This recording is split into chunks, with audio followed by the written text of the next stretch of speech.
Good evening and welcome to this council meeting. I'm Councillor Gerard Hargreaves and I will be chairing the meeting this evening as Mayor. And I would ask members please to continue to wear face masks when moving around the chamber. And I had hoped tonight that we could have gone back to standing up to deliver our speeches, but we have sought advice from Public Health and they have suggested that we should not do that as we don't fully yet understand this new variant and the impact it may have. So I would request that we remain seated when we're delivering speeches. In June 2017, 72 of our residents tragically lost their lives in the fire at Grenfell Tower. I now ask every member of the Council to pay our deepest respects in the conventional manner by marking the moment with 72 seconds silence. Will you please stand?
Thank you.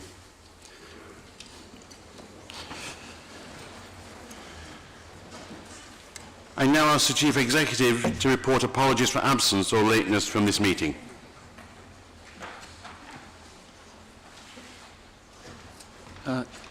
Apologies from Councillor Campbell, Councillor Nail, Councillor Press and Councillor Round.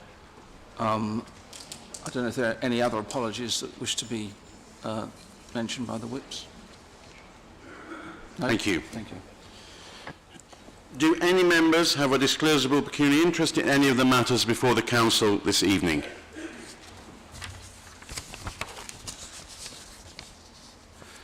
So I now turn to the minutes of the Council meeting held on the 20th of October.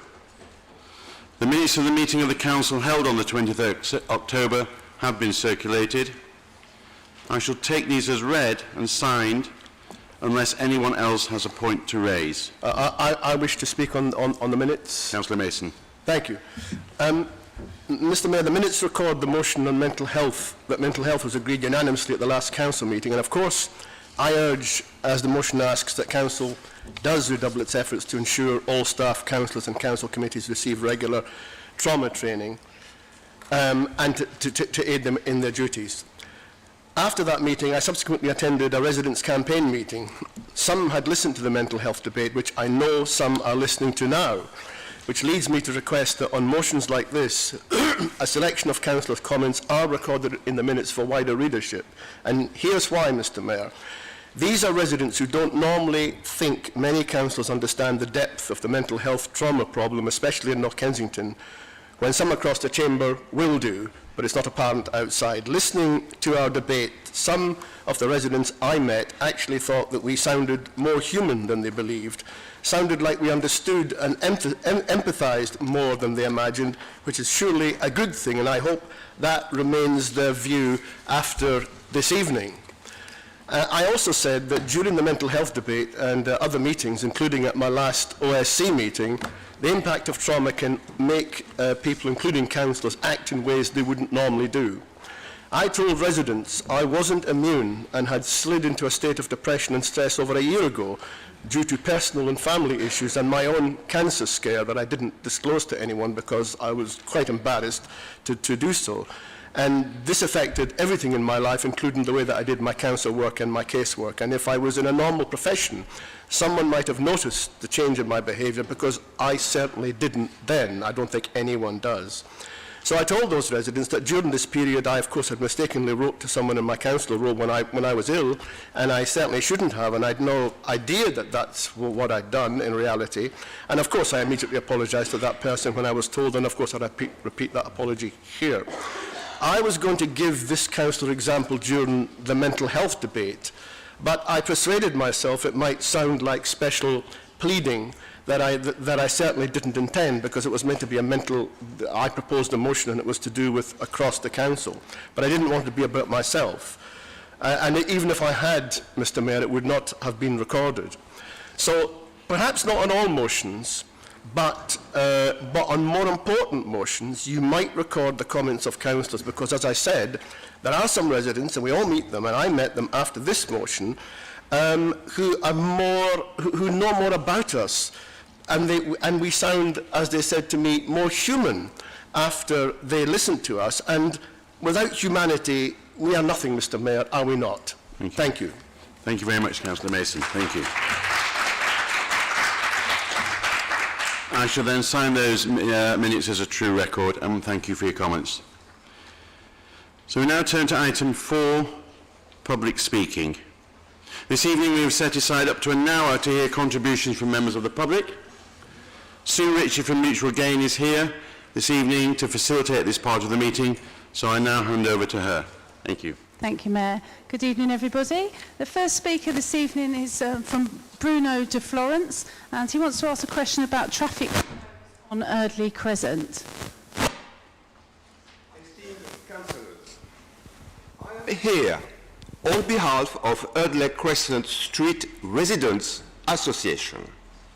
For a number of years, drivers have been using Erdley Crescent as a shortcut between Old Brompton Road and Warwick Road.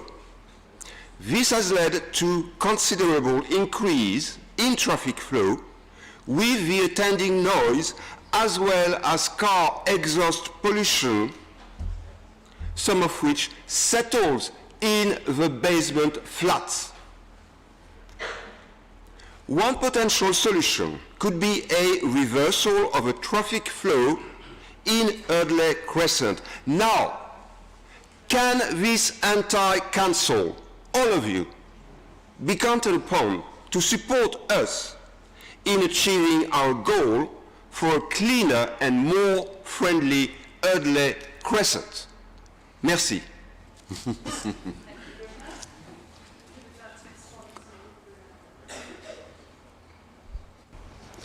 Thank you, Bruno, for coming tonight, and thank you to the Erdley Crescent Street Residents Association for all of the work that they do.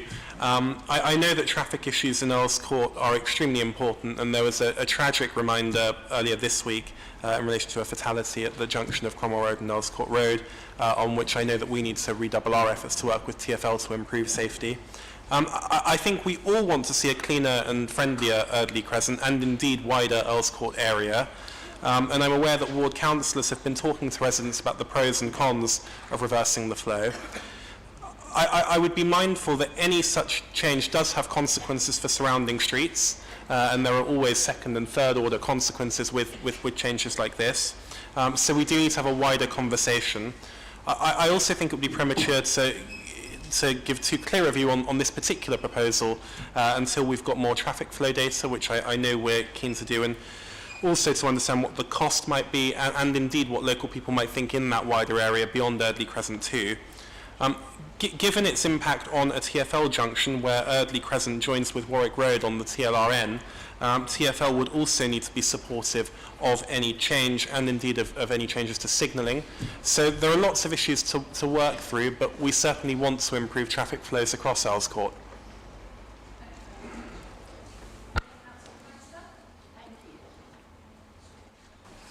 Thank you, Bruno, for bringing this valid question to the Chamber for us to debate and to discuss, and I think it's a very timely and important question and request. I also think that it will improve our residents' health and well-being. At present, let me just point out that the Council does not have a budget at present to facilitate your request. However, we need to lobby Transport for London because they're in authority of Warwick Road. So I'm much in favour of your request, and I'll do whatever I can to support you on that. Thank you.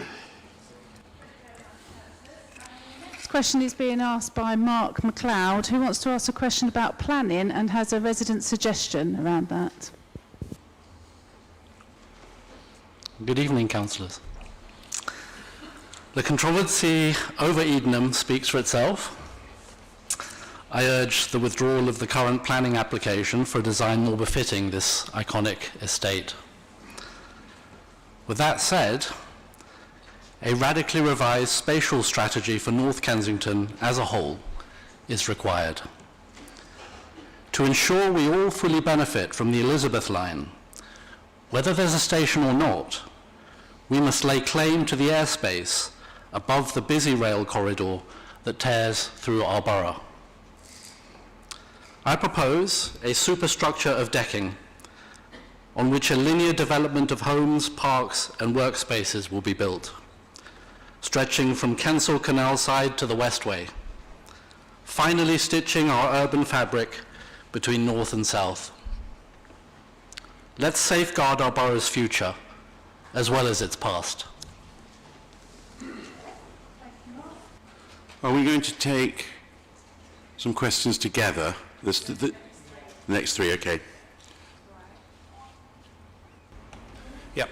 Thank you, Mark, for a characteristically thoughtful contribution. I know that we talked about planning issues in the north of the borough before. There are lots of elements in kind of the question that you've asked tonight. Certainly there is an opportunity to look at a spatial strategy for North Kensington and for the wider borough too, through the work that we're doing on the local plan.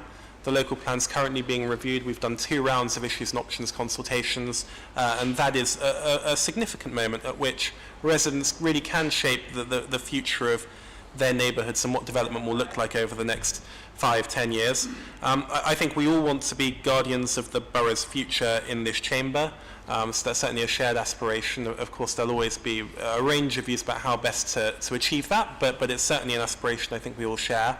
In relation to the current planning application, obviously as lead member for planning, I can set policy, but I have no role in determining or assessing the merits of individual applications.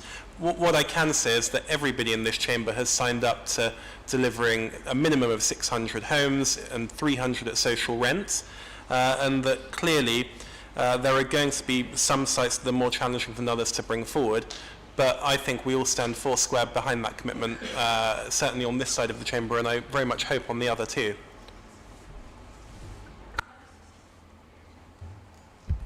Thank you. Thanks for coming, Mr. MacLeod, and for the valid question. And I have always believed that we have amongst our residents expertise, people willing to give their ideas, thoughts, time, and energy to us and to their communities to benefit. And you are a live example of that. Thanks for coming and bringing this in. As Councillor Thalasitis mentioned, this is a complex issue. And I think in the heart of this is consultation, planning consultation. That's why it's very important for our residents, whenever there is a consultation, to have their say.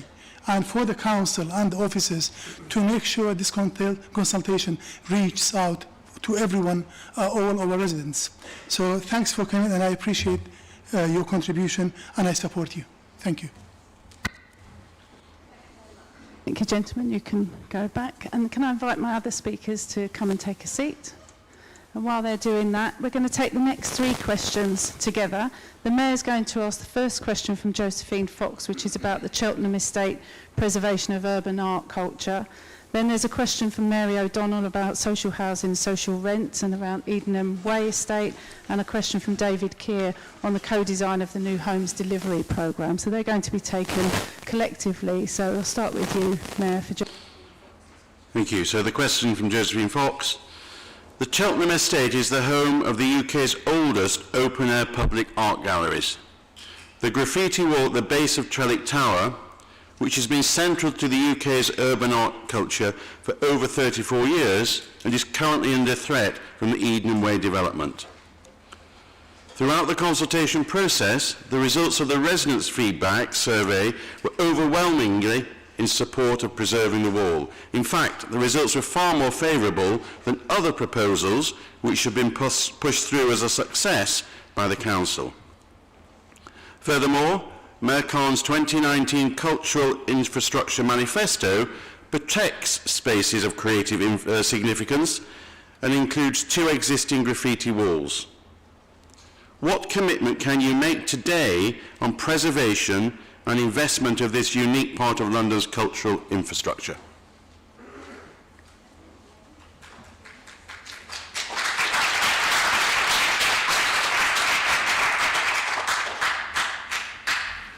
Good evening. Why is RBKC set pushing through plans that will destroy architectural heritage of the world-renowned Trellick Tower and Eden Way estate? The world over, the estate is celebrated as one of the prime examples of the ideas and values of the modern movement.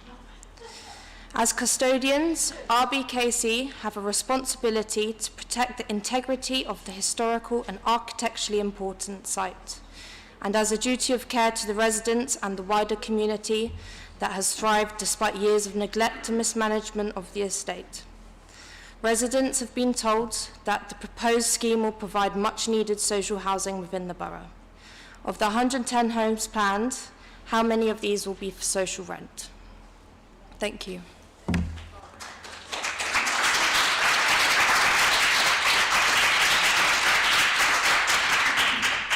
My question is on co-design. Since the Grenfell tragedy, the Council has been constructing a narrative of change, of listening to residents and the full involvement of residents in planning decisions. Across North Kensington, residents were initially encouraged by Council promises that co-design would be a central part of the planning process. This is where co-design was understood as a participatory approach to design in which community members are treated as equal collaborators in the design process. The reality is very different. The claim that the Council is listening and responding to community desire for co-design is now widely regarded as empty rhetoric and reminds us of the statement by Councillor Wheel, "We hear but we don't listen."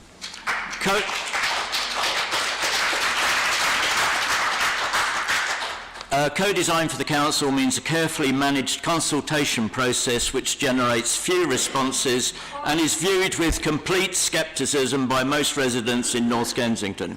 My question is, why is the Council saying one thing and doing another? The Council promotes co-design with residents, then ignores their suggestions for planning proposals. And I'm referring specifically to the proposals for the Cheltenham estate.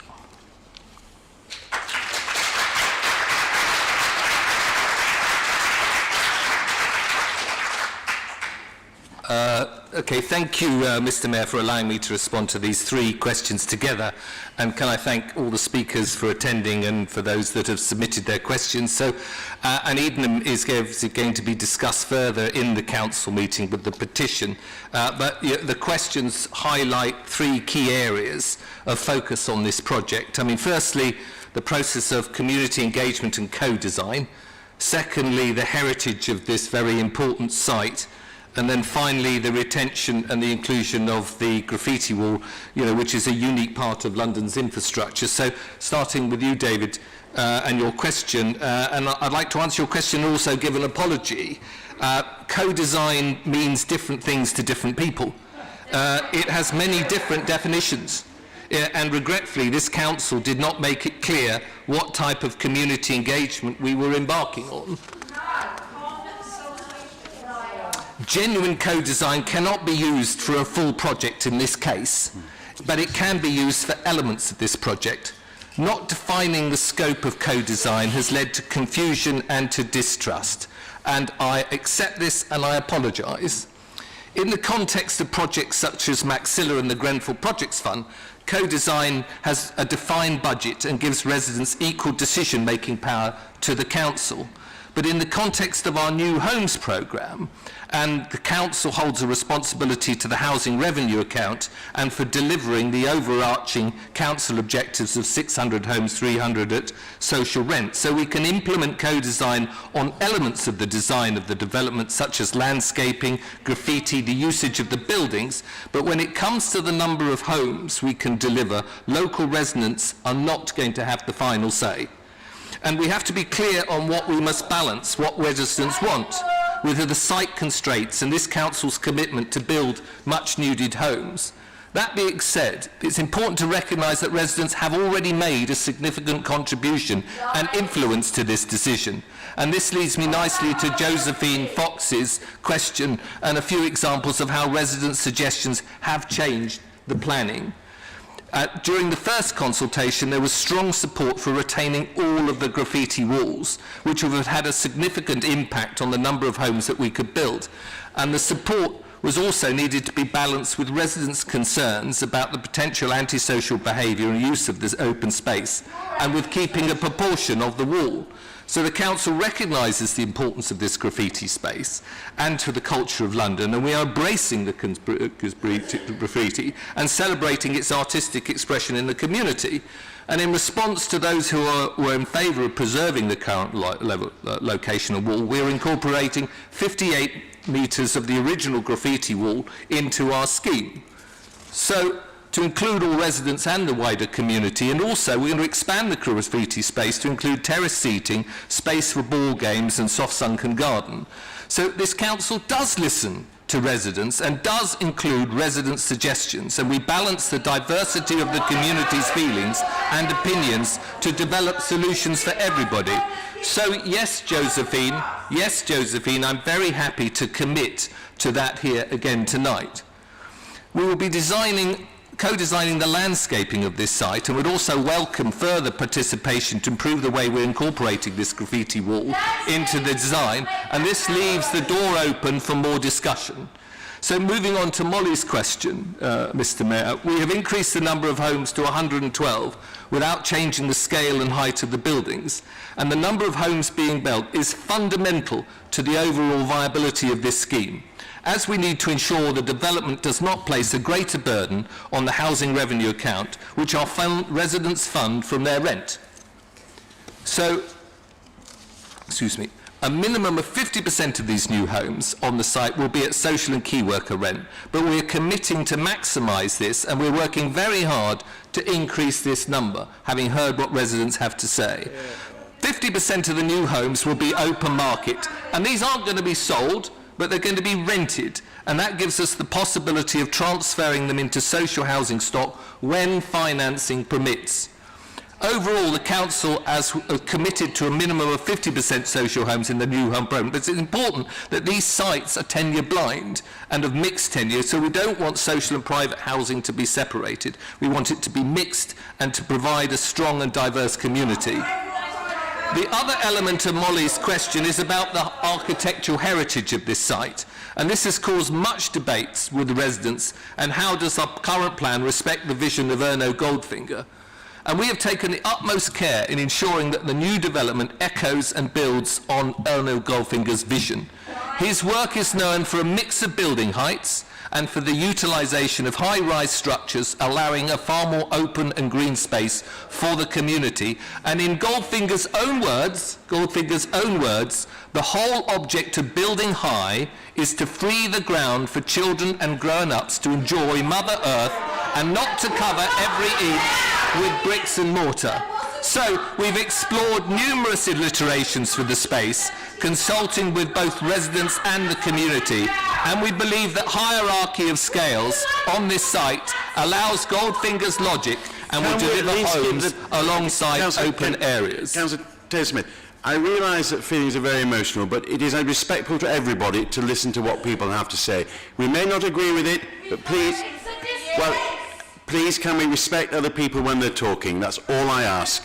Councillor Taylor-Smith, carry on. Thank you. So, Please. other elements of the original Goldfinger design we're bringing back is the podium at the bottom of the tower, which we can adapt to incorporate community use, as was Goldfinger's original intention.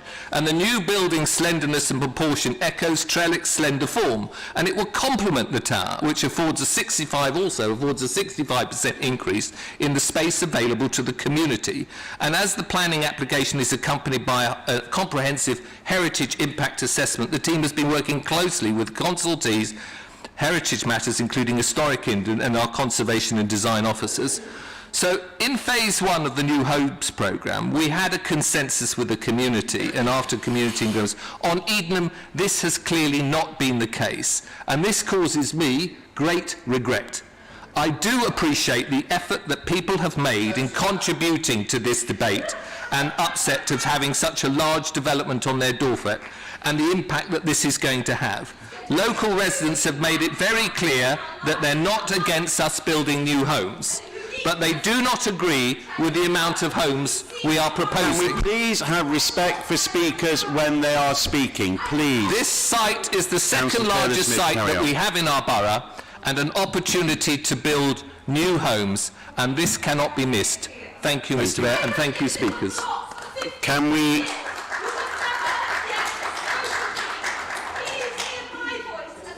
Can we move on? Who's speaking? Councillor... I will deal with... Okay, thank you very much. Thank you. Thank you very much for that contribution. I will deal with Josephine Councillor and Molly's question, Mason. and Councillor Ali will deal with question 5. Well, we are all dismayed to hear again that the Council did not make clear from 2017 onwards what co-design and the blank sheet of paper actually meant, because that's what the leader and deputy leader said at this council meeting again and again and again. And let's face it, let's be absolutely clear here. The only reason that the council has since 2017 been talking the talk is because 72 people were burnt to death in Grenfell Tower, and that meant that change had to happen. Let's face it, if that hadn't happened, Nick Paget-Brown would still probably be leader, talking at that side of the chamber, telling us that he's going to do to 20 different TMO estates what's happened to Catalyst at the moment, which incidentally, the tree site has been occupied by Extinction Rebellion today, so they've got trouble as well. So, all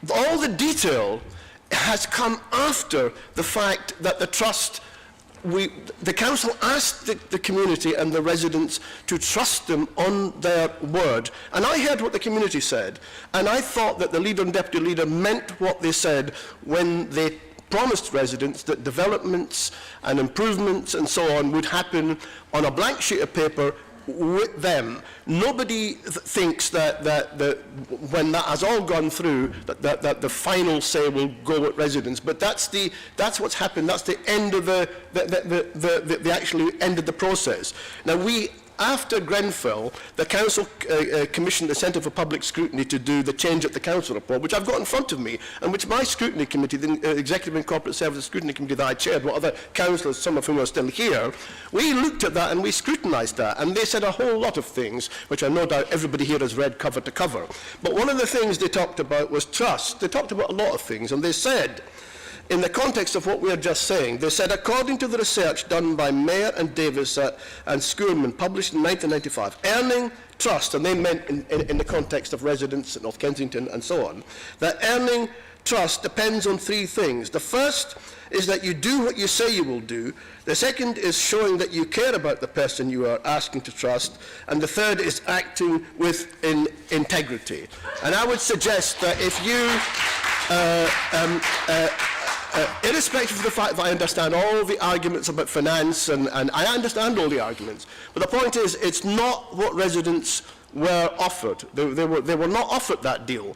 They were offered co-design. They thought that co-design meant that the council would sit down with a blank sheet of paper, because that's what was said in this chamber, that they would sit down with a blank sheet of paper and that they would listen to residents' views, and they would commission studies based on what residents thought about their communities, because we said in this chamber that the residents know best about what they need and what needs to happen to their areas. We talked about all the different developments that had gone wrong, and we agreed that they had gone wrong 99% because we hadn't listened to residents, because we knew better than they did.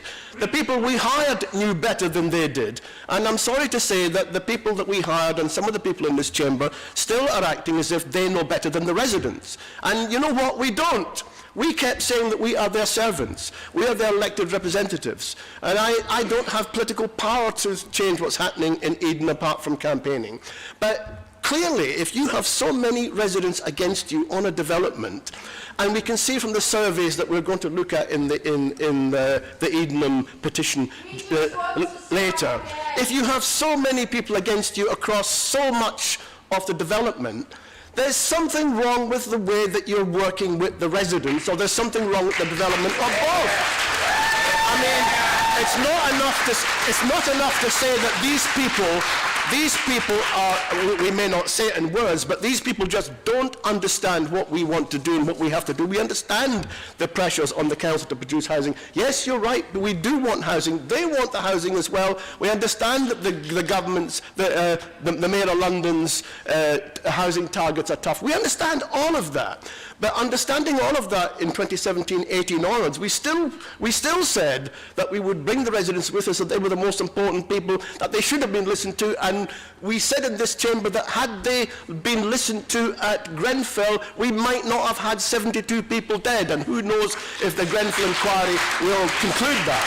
So I understand all the arithmetic, but the fact that we've got this gallery full of people, this reminds me of what happened when Nick Paget-Brown was leader. The gallery was full of people shouting at us, shouting at the people who were proposing, and they were speaking just like Kim Taylor-Smith. Now, he's not a bad guy. He knows what he's talking about, but he's not in tune with the people who are in that gallery and who are saying, you promised us a co-design model which you haven't delivered, and you're throwing it in our face saying, well, you know, yes, we were not clear and we got it wrong and we should have said it better, but you're not going to get the final say, because guess what? We know better than you do. That's effectively what we're saying.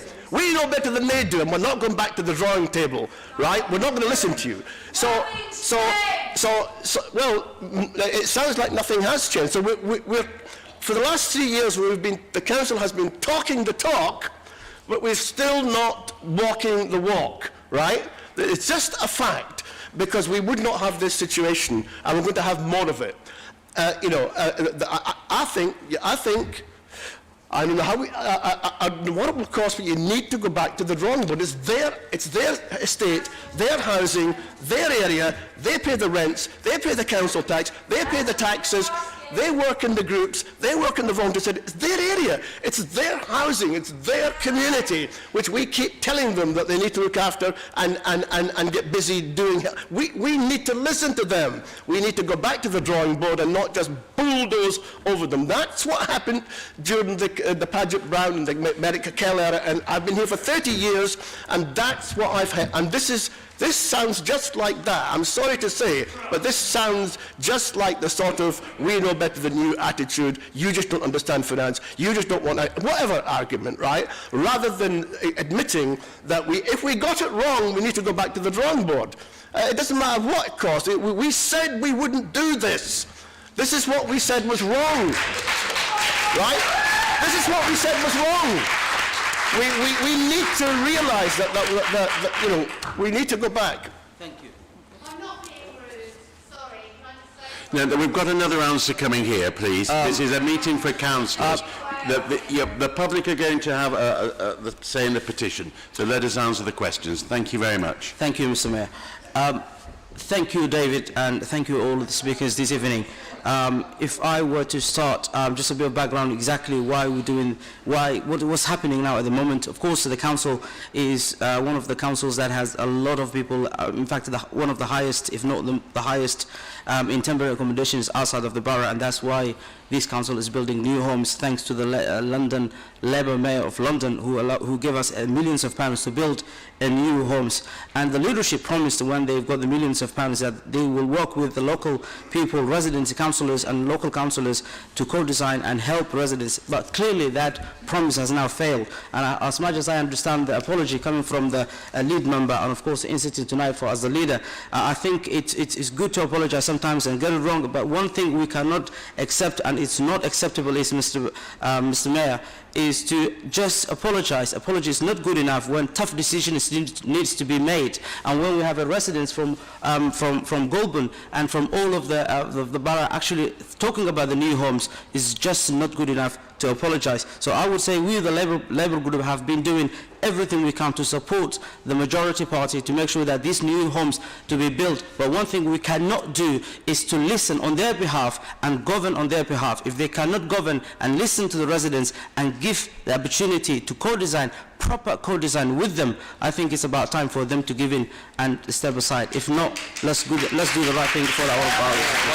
And I will ask them to go back to the residents and work with them. There is no way. I know they are between rock and hard place, but that's what leadership requires. If they can't, then I'm afraid there is no right to be here. Thank you, Mr. Mayor. Well done. Okay, thank you for your questions. The next question is going to be read by the Mayor, and it's from Fabian Frenzel about the costs of early years childcare in the borough. Thank you. Early years childcare costs in RBKC are above London average and create a real burden for working parents in the borough. Other boroughs, such as Islington, provide a council-funded means-tested subsidies to make early years childcare more effective for working parents. Why is RBKC not supporting parents in a similar way? More generally, how seriously does the council take early years childcare? Early education and childcare statutory guidance for local authorities from June 2018 states that councils must report annually to elected council members on how they are meeting their duty to secure sufficient childcare and make the report available and accessible to parents. The last report from RBKC on their website is from 2019.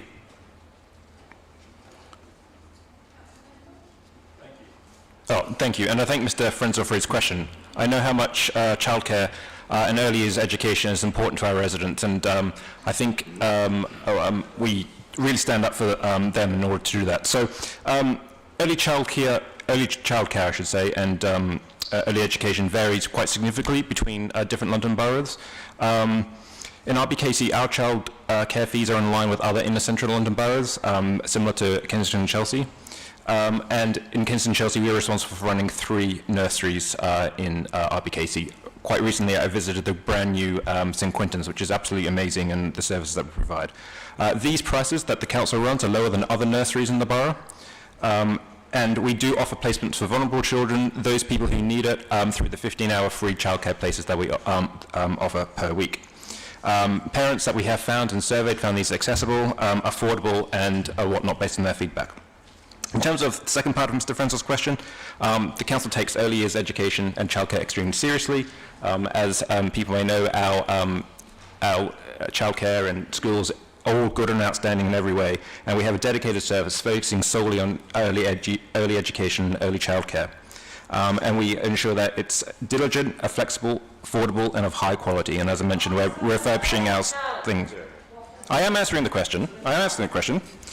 On the latest part of the childcare assessment available on the website, which Mr. Frenzel has asked, he is correct that 2019 is the most recent updated one. We're currently working on 2020, 2021. The reason for that is we've had to survey parents, we've had to go and interview people, we've had to see how they feel about services in the borough. Of course, COVID, lockdown, social distancing, all that kind of stuff had those kind of problems, and we're still working on those through. Of course, we will continue to work with our early child year providers and education supporters in order to do the best. But as I said, we do support parents up to 15 hours a week. We do offer decreased childcare for vulnerable parents and those who approach us. Thank you.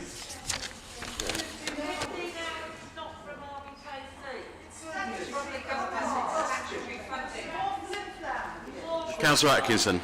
Thank you, Mr. Mayor. Mr. Mayor, I would agree with some of that. I mean, the early years provision that the borough makes is of high quality.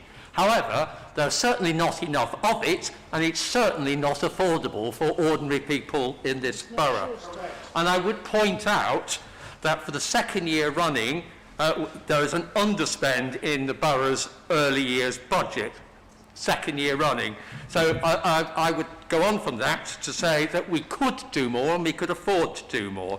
For example, I mean, I reckon that I know quite a lot about early years in the borough, but my own latest grandchild can't find space at stay and play in the area in which we live.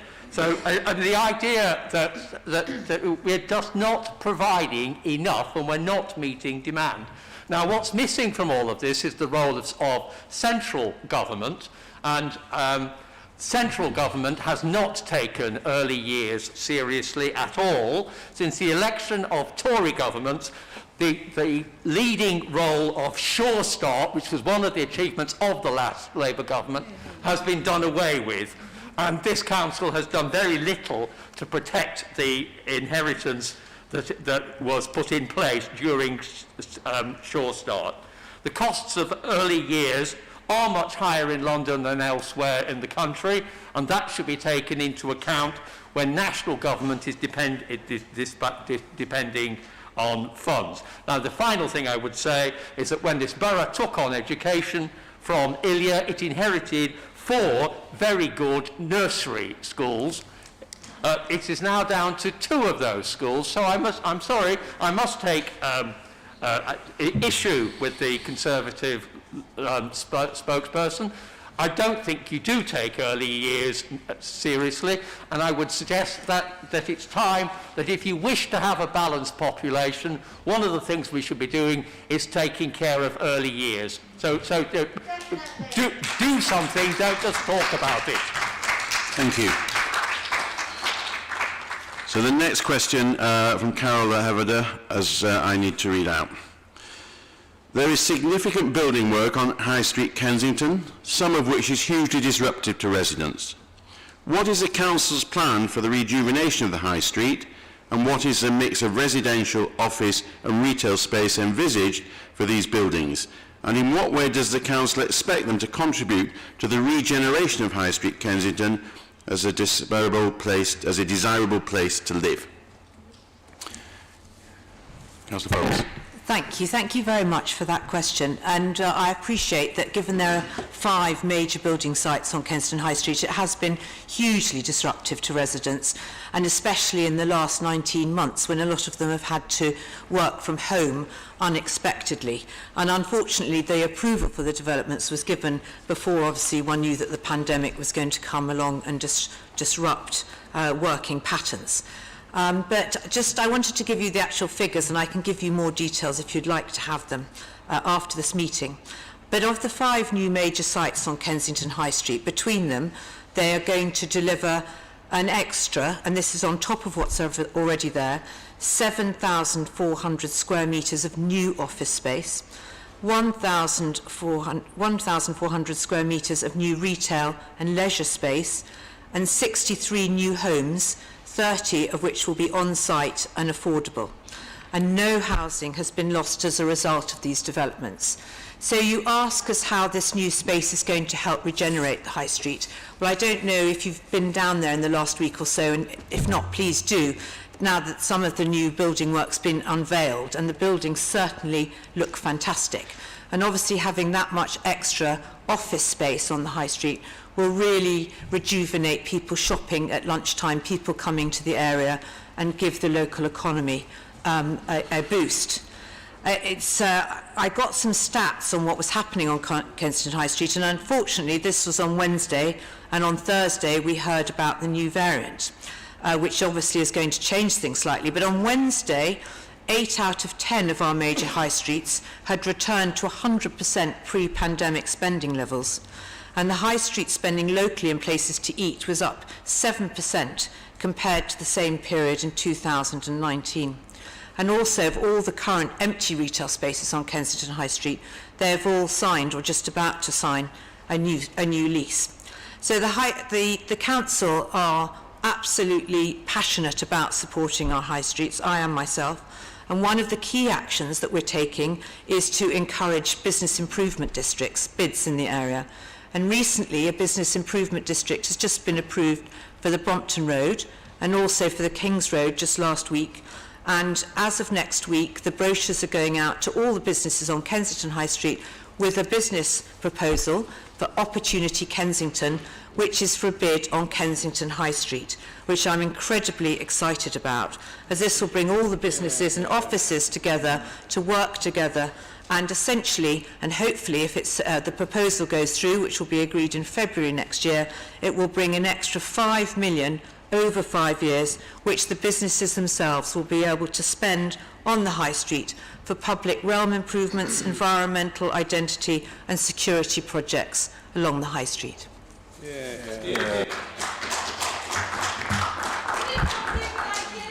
Councillor Beck. Thanks for this question. We know we are post-COVID. We thought we were post-COVID, but the problem is still ongoing. I personally suspect it's good to hear that the office is being released. This is good news. But I think we all learned that many people started working from home, and many businesses and office spaces no longer fully required anymore. But I am glad that this office is being leased, and I'm hopeful that will be used properly in a few months when this crisis is over. But we all need to work together on this.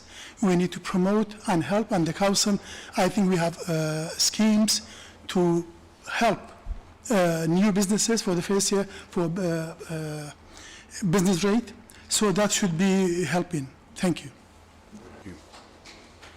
Thank you. So the last question is from Sam Dodgson, who wants to ask a question about the deployment of new police officers in the borough.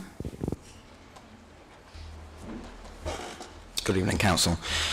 At a time when there are no operational police stations in this borough, and the average wait time for a police response after a 999 call is 15 minutes, how does this council justify that of the 50 new police officers allocated to the tri-borough, 0 will be deployed in Kensington and Chelsea?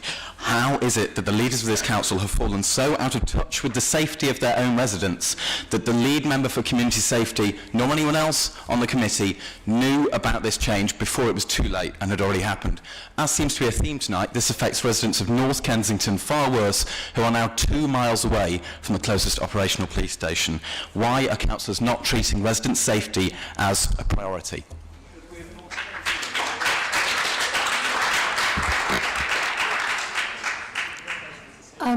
Sorry that I can't look at you when I'm speaking. It's the position of the microphone. I don't mean to be rude. So thank you so much, Mr. Dodgson, really for giving me the opportunity to address the questions you've raised, but also to say that we do in fact take community, or I personally take community safety very seriously. I was with the head of the BC yesterday. But before I just address your specific points, I think it's important to remind people that the council is not responsible for the police or for police stations. That is in the control of the mayor and MOPAC, and that is an important thing. So we try to work closely with them in partnership, but we do not run the police or the police stations. On the specific questions you've asked, I'm happy to report that actually we do have 3 operational police stations in the borough, and in fact the one down the road in Kensington, in Earls Court Road, the Kensington Police Station, has a front desk which is open 24 hours a day, 7 days a week, and I urge you to go in and have a look at it for yourself. We also have a front desk open in Royalty Studios in North Kensington and one in the south in World's End Studio.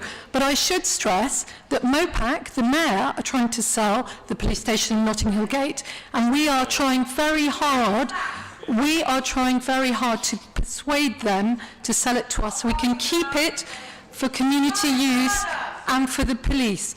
And I would urge all residents here to contact the mayor and encourage him to sell it to us for that purpose. On your second point about targets, the Met has a target that all emergency calls will be answered within 15 minutes, and their target is 80%. In this borough, in the last 12 months, 90.1% of those emergency calls were answered in within 15 minutes. As I say, that's the Met, that's the police that set that. On the question of the new officers, I have asked exactly how this was decided, and it was done on a matrix, again, from MOPAC, not from myself. They put together a matrix of areas of highest crime and highest harm, and that is how they assign the police officers. I think we should, although obviously I want more resources, I think we should at least be happy that our town centres aren't coming up as having the highest harm and highest crime in London, and in fact we weren't anywhere close, I'm told. And then on the final point about why we didn't know, the sad truth is the reason we didn't know is because MOPAC didn't tell anyone. But I can assure you that I meet with the head of the Borough Command Unit and his officers monthly, and in fact his other officers more regularly, and I raise issues, all the issues and things that residents are concerned about ASB, about drugs. We were talking about that only yesterday. But because we take community safety, your safety, seriously, we are not just waiting for the Met to do everything. We have spent £500,000 on new CCTV around the borough, based on the recommendations from a community group. It wasn't me who decided. We have also set up in the last 18 months our own warden service. We've got 14 wardens currently, and we're going to add another 4, so every ward will have its own warden on patrol. And finally, as my colleagues know, I love a little bit of show and tell. As of tomorrow, actually, any of the people here will be able, any resident will be able to come and collect one of these personal alarms free from the town hall, for just if that makes you feel a little bit safer at night and when going around your business. Thank you.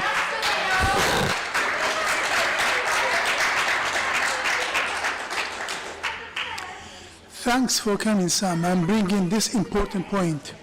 I am afraid the problem is much bigger than the council. It's not only about the council, it's something national. When the existing Prime Minister was the mayor, he shut down over 60 stations. And the Tory government cut funds on London Mayor by more than 1 billion. And the Tory government is still cutting funds on the TfL. So it's all cut. So it's not just the policing. So the problem is much bigger than this. As you can see, we have a motion earlier. We all, this side of the chamber, we live in North Kensington. And we see the problems on a daily basis. We see the problems. We face them. We see our neighbors suffering. We see antisocial behavior. We have many cases of antisocial behavior, drug use and distribution, and crime everywhere.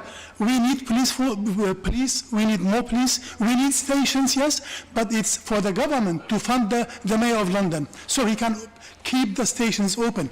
So it's not only here, and I'm hoping that we have a motion later which has been amended. We are able, using this motion, to be creative and use other ways to make our communities safer. Thank you.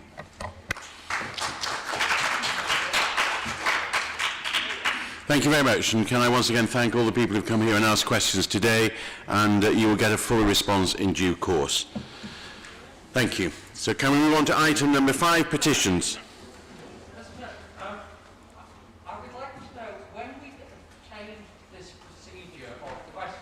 That you would read out questions, because it seems to me the whole purpose of this was for us to be able to hear residents speak in their own way. And it does seem to me that this is the second time it's happened. I really feel that questions read out by by someone from the council doesn't have any of the same weight or impact or allow us to hear what people really think. And can I urge that unless there are really extenuating circumstances, we go back to discouraging people asking for their questions to be read out. Thank you very much, Councillor Atkinson, and we'll reflect on that. I mean, the reason is that people sometimes don't want to come into a public space. They fear it because of the COVID, and therefore we're still giving them an opportunity to present a question. That's the thinking behind it, and that's about respecting them. But we'll listen to your views and reflect on it, and hopefully before long, although one doesn't know, we'll be able to move back to having people in the chamber all the time. Thank you. So now we move on to item number 5, and we have a report on a petition about Edenham Way New Homes Scheme. So the spokesperson for petitioners, Jill Kenrick, will address the council for up to 5 minutes. There will then be an opportunity for members to discuss the issues for up to 20 minutes, and then the lead member will sum up. So I therefore call upon the petitioner spokesman, Jill Kenrick, to speak for up to 5 minutes on the petition. Thank you. Great. Thank you and good evening, everybody. So I'm Jill Kenrick. Professionally, I consult organizations to build strong safety leadership and cultures. Currently a leaseholder in Trellick, from 2011 to 2014, I lived on the 21st floor of Grenfell Tower. 7 of my immediate neighbors died in the fire. I'm the author of Catastrophe and Systemic Change, Learning from the Grenfell Tower Fire, written because of a promise I made as I watched the tower burn, a promise to make sure we learned. It is that promise that has me here tonight. This debate is a defining moment for you. It is not about the minutiae of planning. It is existential. It is about trust and whether you as a council have changed. At the outset, let me state our position. We want development. We want to maximize the number of council houses. We do not have intractable red lines. We do not want a veto. We want to go back to the drawing board to co-create a solution that honors the heritage and symbolic nature of the site. This may involve getting permission from the mayor, and we believe this would be met with broad political support. Let me lay out our concerns. Firstly, the consultation process has been manipulative at best, illegal at worst. Saying you have significantly reduced the number of homes during the consultation is deceptive. You have, in fact, doubled the number of homes and building heights recommended in the 2015 SPD. This SPD was and is the psychological contract with the community. To dismiss its recommendations on building height and number of homes as a minimum is ludicrous. Your proposals were treble and double these. You made a policy decision to move significantly away from the SPD without any community involvement. The new government guidance and London plan don't absolve the need to consult. When Comet proposed a co-design approach to overcome issues, you rejected it, with a senior employee saying the proposal was bollocks. Comet and residents then called a fake consultation and withdrew participation. Moving to heritage. This is a regeneration of Goldfinger's care home and the world-famous Trellick Hall of Fame. As residents, we have an as-lived perspective that tells us the proposals are unambitious and damage the integrity of the state. By cutting it in half, destroying the iconic views of and from Trellick, and all but eliminating the graffiti park. 66% oppose the height of the buildings. You have refused to look at alternatives. You did not consult on the inclusion of high-rise buildings. You did not consult on height density trade-offs. Using siloed questions about green space to justify high-rise buildings is disingenuous and manipulative. Living on this estate is a privilege, and it is our duty to demand that you preserve what remains of Goldfinger's intent and cradle-to-grave vision. For me, the most compelling reasons are a failure to learn from Grenfell. I cannot comprehend how you expect us to accept architects when we had no say in their selection or any post-Grenfell scrutiny.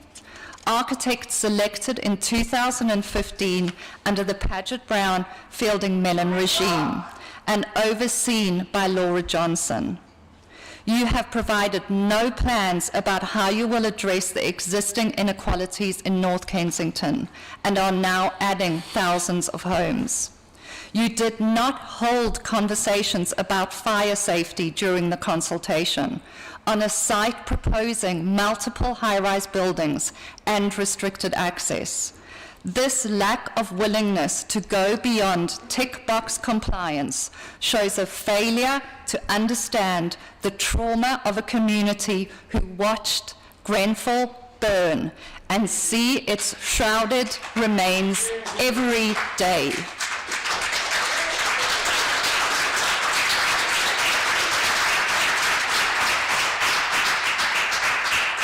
You know that the 2-year COVID and 5-year Grenfell milestones mean we are at an extremely difficult junction. Submitting the planning application just before the Christmas break is both strategic and heartless. Instead of having a rest, the community will need to oppose the application. Finally, I want to address the narratives being used to silence us. Moving from the rebel resident labels used before Grenfell, the new spin and narrative that chillingly positions Councillor Taylor Smith as the saviour and voice of the homeless, and residents as the evil NIMBYs opposing development. Nothing could be further from the truth.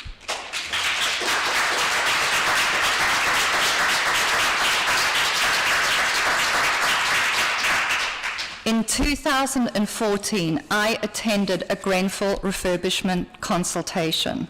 I remember to this day the level of distrust between the TMO and residents.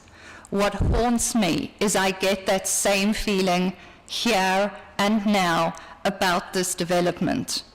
The aggressive, bullying and gaslighting behaviours of Kim Taylor Smith cannot continue.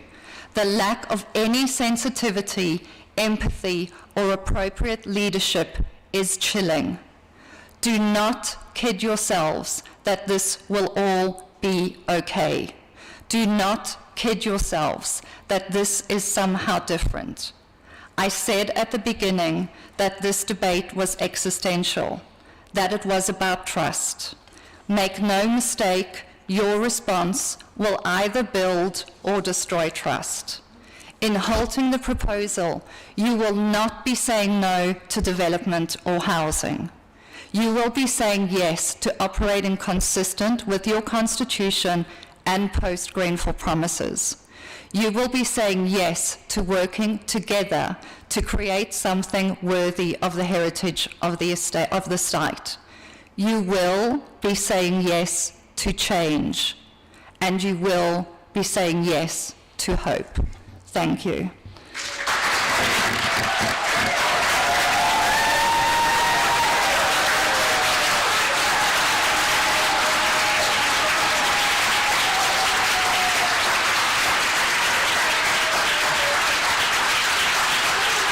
Thank you very much, Jill.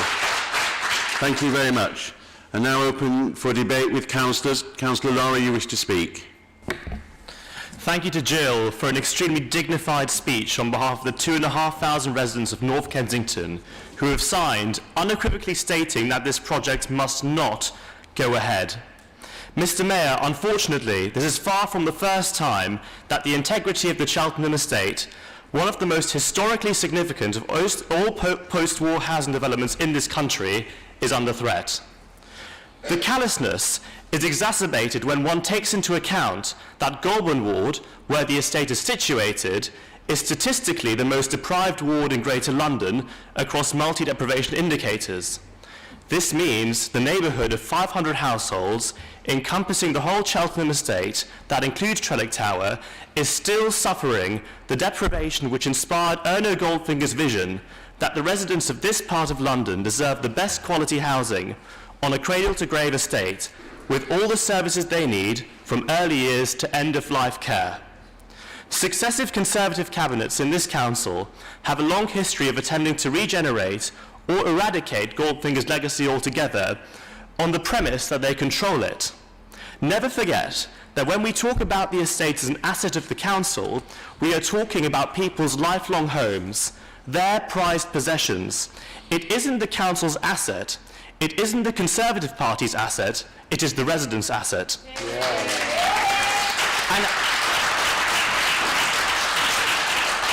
And as important as having a home to live in is the quality of life one enjoys, which is directly correlated with your mental and physical well-being. In the late 2000s, when it became clear that the council was planning to demolish homes on Edenham Way, residents and Labour councillors stood together to successfully challenge those plans. In 2012, residents achieved listing of their homes in Edenham Way as Grade 2, protecting them from demolition by the council. They were successful at saving their homes, but not at saving their care home. My colleague, Councillor Dent Coe, chained herself onto the railings of the care home to raise attention to the plight of our seniors, many of whom passed away very shortly after they were forcibly relocated. It is therefore a scandal that the elderly residents of Edenham Way, which includes many vulnerable and disabled, were not consulted as the council refused to hold a consultation session there, instead only holding one on Trellick Tower, despite being invited by the residents to hold one in Edenham Way. Today, while residents may not be being forced out of their homes, they are facing a very different, much more malicious threat, the gentrification of their community. In this context, gentrification means social cleansing. It means ripping apart Goldfinger's legacy of cradle-to-grave council housing. Goulburn today, Dalgarno tomorrow. Gentrification means that residents are eventually being priced out of the community, whose face will be changed for good. The mix of tenure for the 110 homes now proposed at this stage is 50% private rented, and the rest a mix of intermediate and social rented homes. This equates to roughly 56 private homes, 10 intermediate, and just 44 for social rent. More worryingly, however, is that at a public meeting arranged by residents at which Kim Taylor-Smith and the lead member for planning were invited, they implied that 44 social rented homes was a maximum draft that could decrease even further following the finalisation of construction costs. Sacrificing this precious site in front of the world-famous Trellick Tower for a gain of a maximum of just 44 social units is indefensible. There would be little benefit to local people desperate for homes, improved health facilities, opportunities to improve their work skills and income, employment, and somewhere close by to house their elders if the need arises. A 14-storey skyscraper contributes nothing to alleviating the deprivation of the local area and goes against the agreed STP, begging the question of what the point of having SPDs is in the first place if the council blatantly ignores them. How much time and money has really been wasted on that process if it was to be ignored all along? So while this development may still have been shocking in the pre-Grenfell era, it is even more disappointing that it is this current council and this iteration of the Conservative group that is pursuing the destruction of the estate. Not only does Councillor Campbell continually declare that we are changing, but the council passed and the leader and deputy leader voted for a charter for public participation that commits this council to co-design.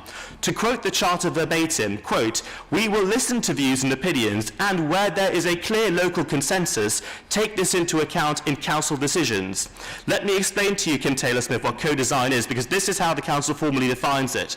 Under the section entitled Co-design and Co-produce, this council will actively work with local people, empowering them by seeking their advice, input and steer in designing solutions to local issues for incorporation into the options presented to decision makers. None of the options designed or approved by residents are being presented to decision makers. Therefore, if approved, this project would put the council in dangerous legal territory. The leadership are choosing to violate a critical part of our constitution passed after the Grenfell Tower tragedy. Residents are not NIMBYs. As the council leadership well know, residents have gone out of their way to try and work a mutually agreeable scheme without a tall building and which prioritises social housing. Residents have and still want to pursue co-design, even in the face of vexatious behaviour. Even though the financial viability assessment... last paragraph. Even though the financial viability assessment is confidential, it's clear that we're attempting to make a profit of the scheme, and that begs the question as to whether RBKC as a council housing provider should really be making a profit of development. As Jill said at the end of her speech, there is still time. There is still time to get back to the drawing board, work with the community to find empathic architects who understand the meaning of co-design. The starting point for this project should be to address the local need. the need is for improved primary care facilities, a residential care home, a daycare centre for elders, outdoor gym, 60 homes for social rent at least, employment space, and improved community and social space, nothing above 4 stories, and with passive surveillance over Elkson Road. Councillor Taylor Smith, please don't let us down. This is your final opportunity, and we want to work with you. Thank you.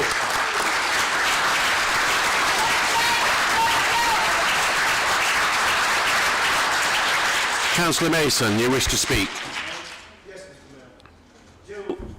You have stunningly demonstrated the fact of what the council said they wanted communities to do since 2017, which was to basically take control of the interests of their areas and therefore to be a power block to work with the council. And the council would not use its might, its legal might, to overcome that. That's what we said. Of course, Councillor Taylor Smith has said that we are rowing back on that now. But that's what they have done, and that's what this demonstrates, that they have done what we said they wanted to do, they should do. They have done what the leadership team and the leadership of this council said they should do, which was to take an interest, take control in effect, and they understand that. It's absolutely clear.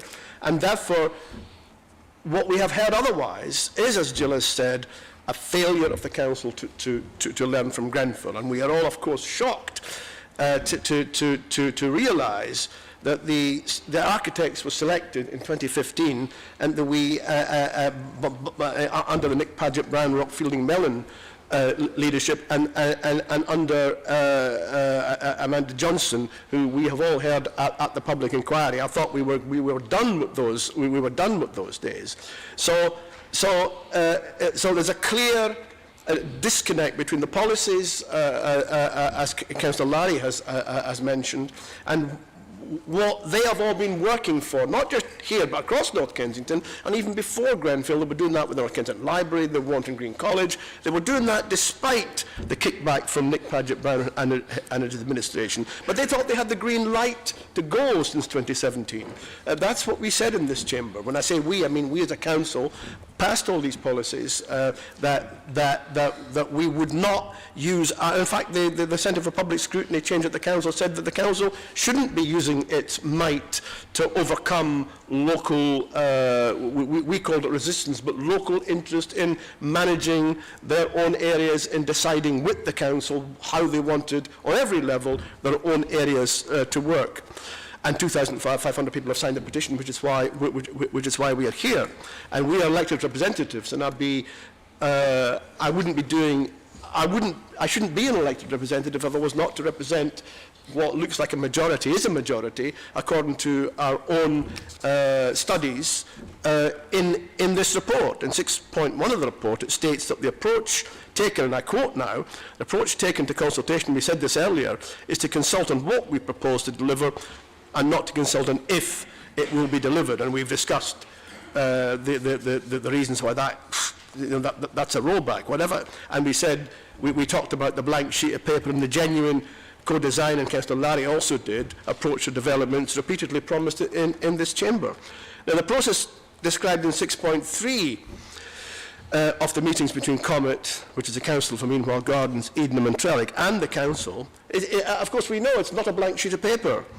It goes on to say sessions to explain in more detail, this is council sessions to explain in more detail how the current design for the site was developed and to receive more targeted feedback to inform the next stage of the design. That's what used to happen for the last 30 years. That's what happened under Paget Brown. That's what happened under all leaders, and we thought we had moved ahead of that. And as, of course, we agreed that they are not opposed to the housing, but of course it was said in some quarters over the last few months that that's possibly what was happening. We're all well aware that 3,200 people are on the housing waiting list, that 2,500 people are in temporary accommodation, and that the Mayor's London Plan housing targets the Council is expected to satisfy.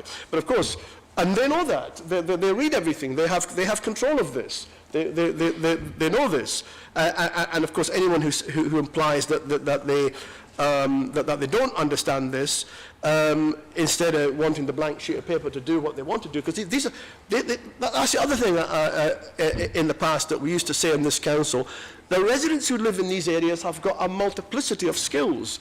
They are also lawyers and architects and visionists. They are professionals too in their own areas. It used to be that we thought, or the council thought, that they were somehow people who, because they were in a poor area, that they were not to be listened to, that they didn't know anything, that they were all on benefits, that they were all taking drugs. I remember being told in this council chamber that the people in North Kensington were... That's what used to happen over... I'm just saying, we're talking about 20 years ago now. So it's difficult to know how to say more than what we said.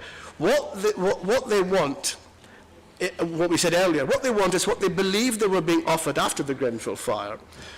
For the scarce land that is left in Goulburn Ward, and there isn't much of it anymore, to be developed for the benefit of current residents, for the broader community, and for the benefit of future generations of their families and children who will hope to live in the local area. And we always talk about future generations, and this council has been talking about sons and daughters of families across the borough who have to move out of the borough as soon as they're 16, 17, 18 or whatever, because the successive councils were either selling off scarce land, Councillor Mason, can you bring your comments to? Or they were allowing private developers to build on it. So I'll go back to what I said at the beginning.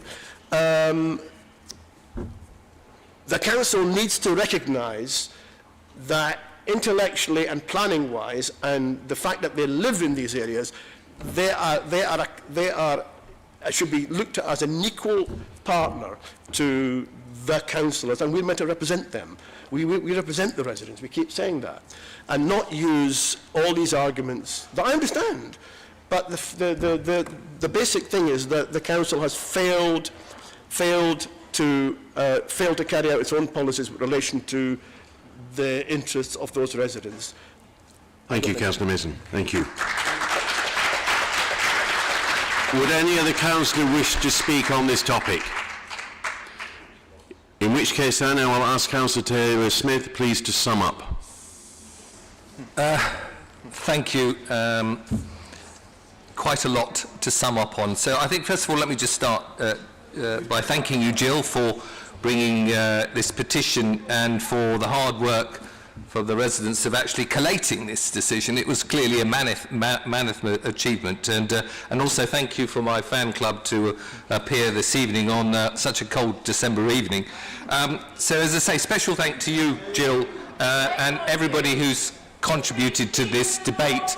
There's quite a lot of points that have obviously been raised, and what I will do is I will write a written response to this, but I think I'd like to just cover a couple of points, but there is quite a lot here to go through within a short period of time. I won't take too much time. So clearly we've heard from many voices this evening expressing many opinions, but what I'd like to address is the central theme to really your petition, which is a request for an immediate halt of the scheme for the council to institute genuine co-design. And co-design is, as we've talked about, Senior Councillor Lari, in terms of definition, is where residents have a genuine influence on a product or a service as far as the council, and that is a widely held definition. It's not just our definition, it's a definition that comes from Think Local, Act Personal, which is a national organisation. It's definitions used by more than 50 organisations committed to support co-design in the UK. So co-design is all about giving residents genuine influence, but co-design does not give residents the final decision-making power. And I think that was acknowledged by you. You're not asking for a veto. So I think we have to make that very clear. Because, anyway, so it is really about us tasked to balancing these different views and needs and the wants of what the people want. And to do it, looking at this, we obviously have to look at the history and our future responsibilities towards providing homes, and to make a decision that everybody can agree on. So at the very beginning of this community agreement, we did meet with many, many groups, and we had lots of different views, and we set up small groups, and I remember very clearly the first meeting where we had a lot of people coming with disparate groups. And the decision which we took collectively with the community was to actually then break it up. We started with a Cheltenham residents group and then it morphed into COMET, so we could actually address what was going to be going on. So I think I would certainly refute any suggestion that we didn't look at alternatives.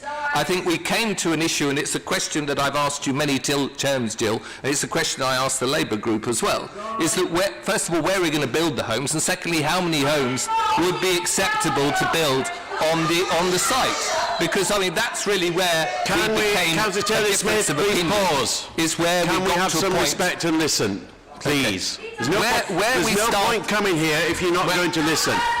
Councillor Taylor Smith, carry on. Yeah. So where we ended up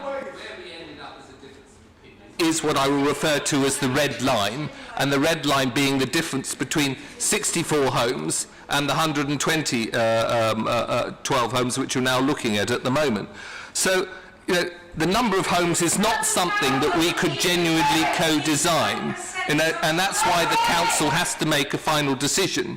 So, to say to your petition that if we started again, if we did start again, what possibility would we have to reach a satisfactory result for all?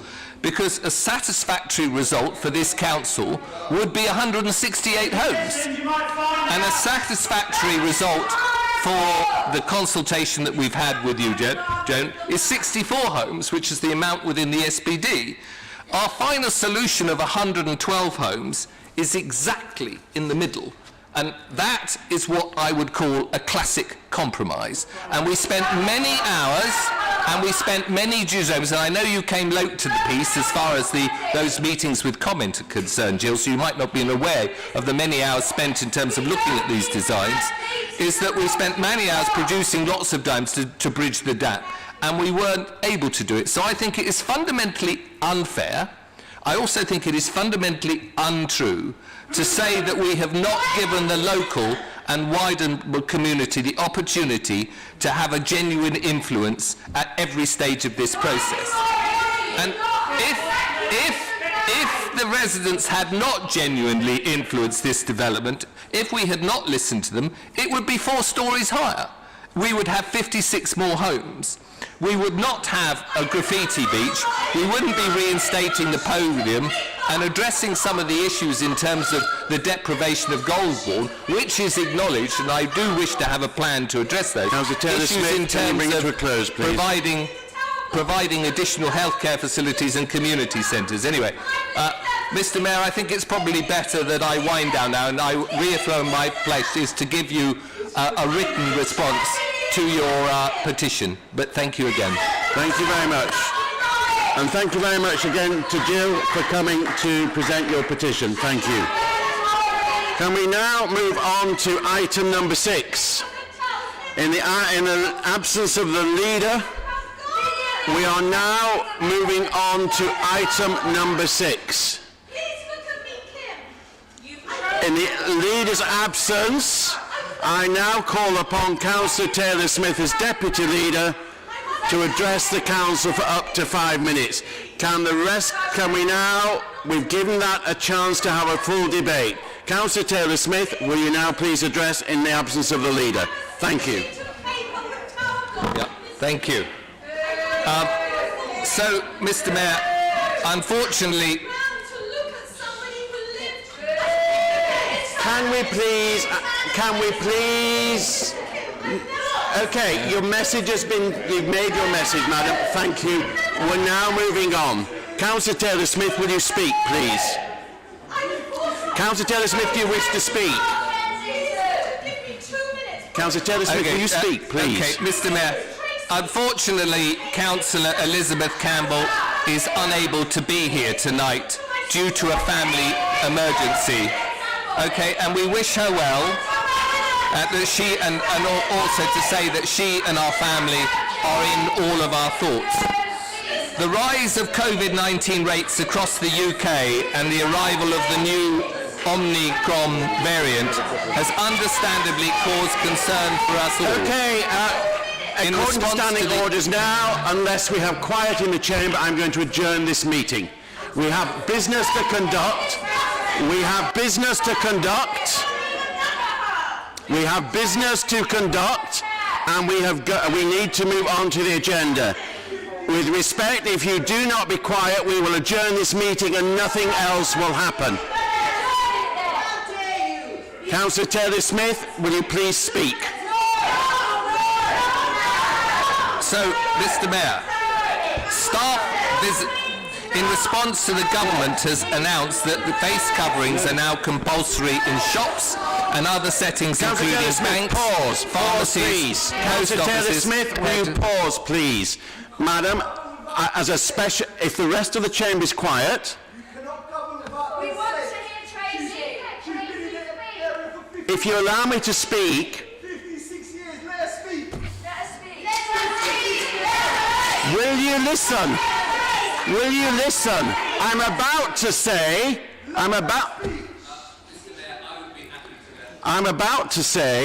if you respect the 2 minutes, I will allow you to speak for 2 minutes.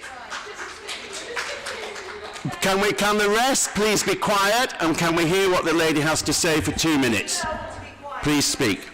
Sorry, I have dyslexia, I have CSEs. I'll begin, Mr. Kim. I like pieces of people of Chelsea, Elm Park Gardens. It's beautiful. I love everywhere. I was one of those children. I was given a home. I was brought up in Paddington by one parent, my mother in one room.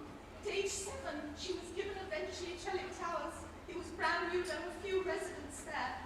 And I moved in and I had my own bedroom. My mother died in my arms 2 years ago in that house. We were never offered a stair lift. I shouldn't repeat this, you have more press. Sorry. We used to sneakily carry her in a blanket down the stairs. Shit, I'm more press for this. We love Chelwick Tower. And I'm in a small block with a lovely view across to Meanwhile and all those things.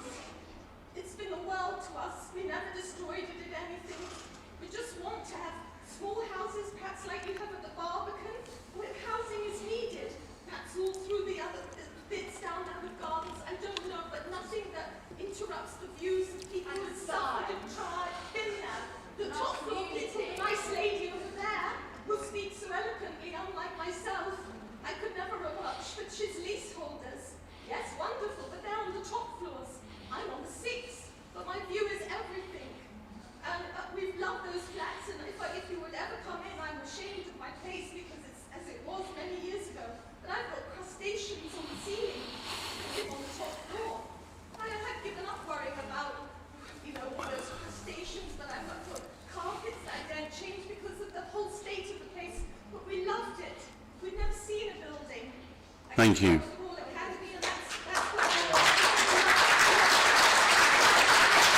Thank you very much indeed.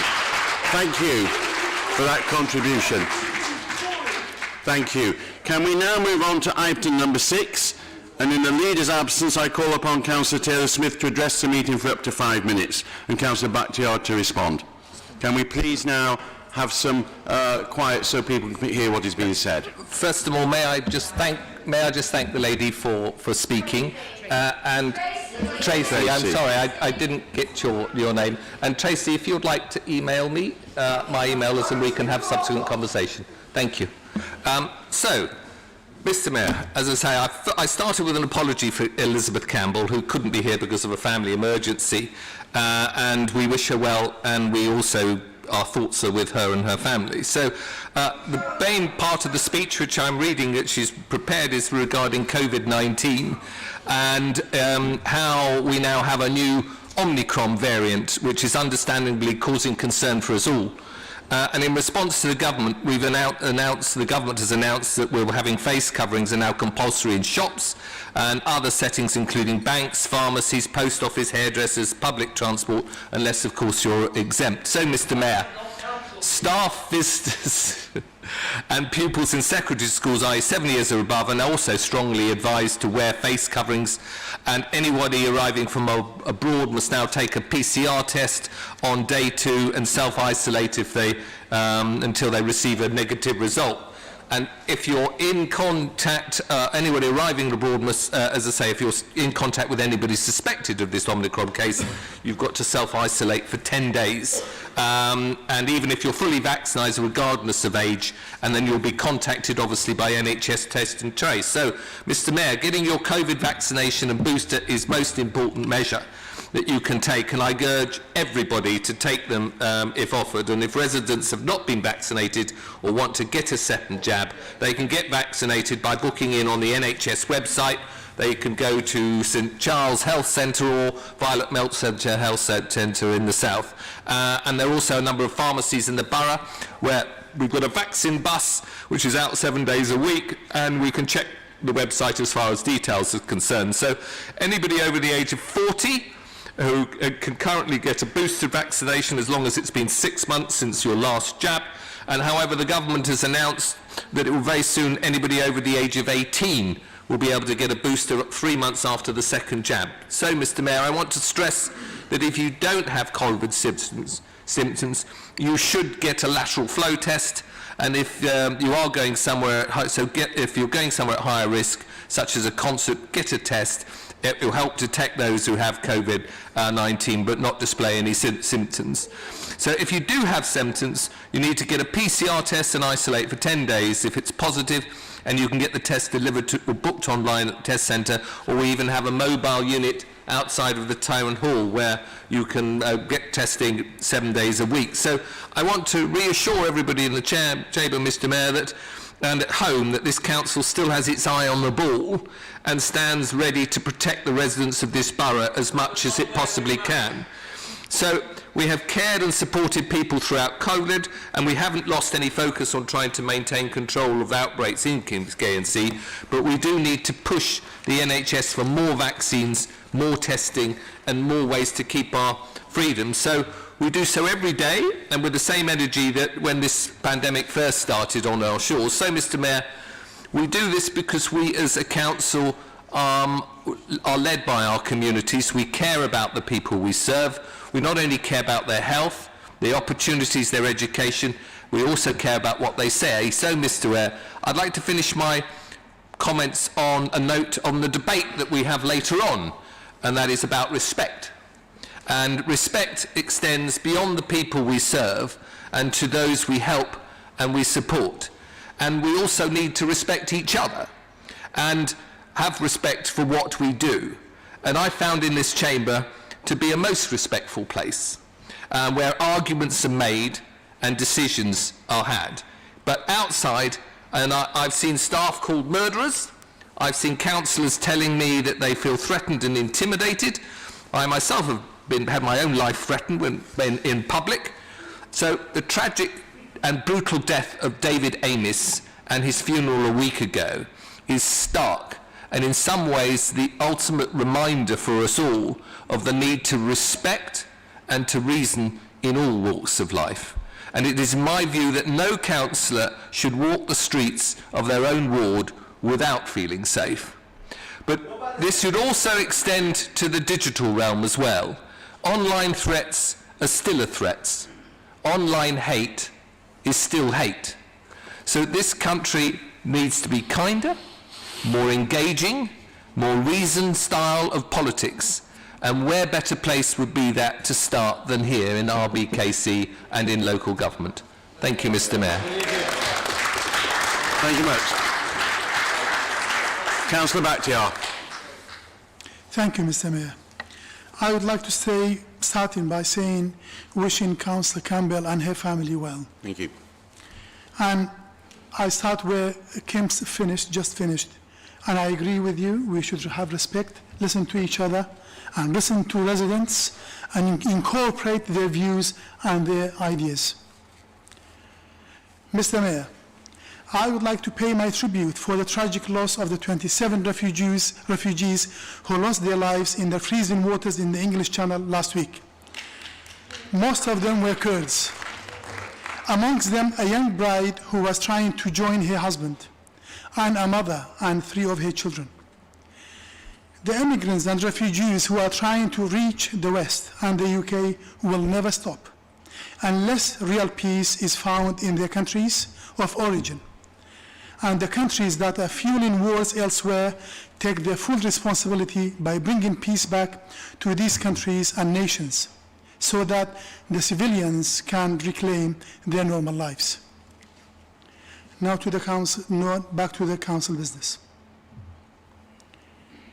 The council chamber had been freezing cold in the past 3 weeks, and I personally have had 2 unpleasant, chilly meetings in this chamber in the past 3 weeks.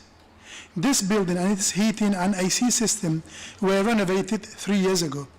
The council leadership, I and other members to the council leadership, and I and other members would like to know who is responsible for this, how much did the council spend on the heating and the AC, and why it isn't functioning when it is needed. The other issue which needs to be addressing is the COVID test centers. I have suggested to have 2 permanent test centers in the borough in the last council meeting. And now, especially with the Omicron COVID-19 variant, we will definitely need 2 to 3 permanent COVID test centers considering the new developments of the pandemic. We can't delay this. It should happen very soon. About Grenfell. 4.5 years ago,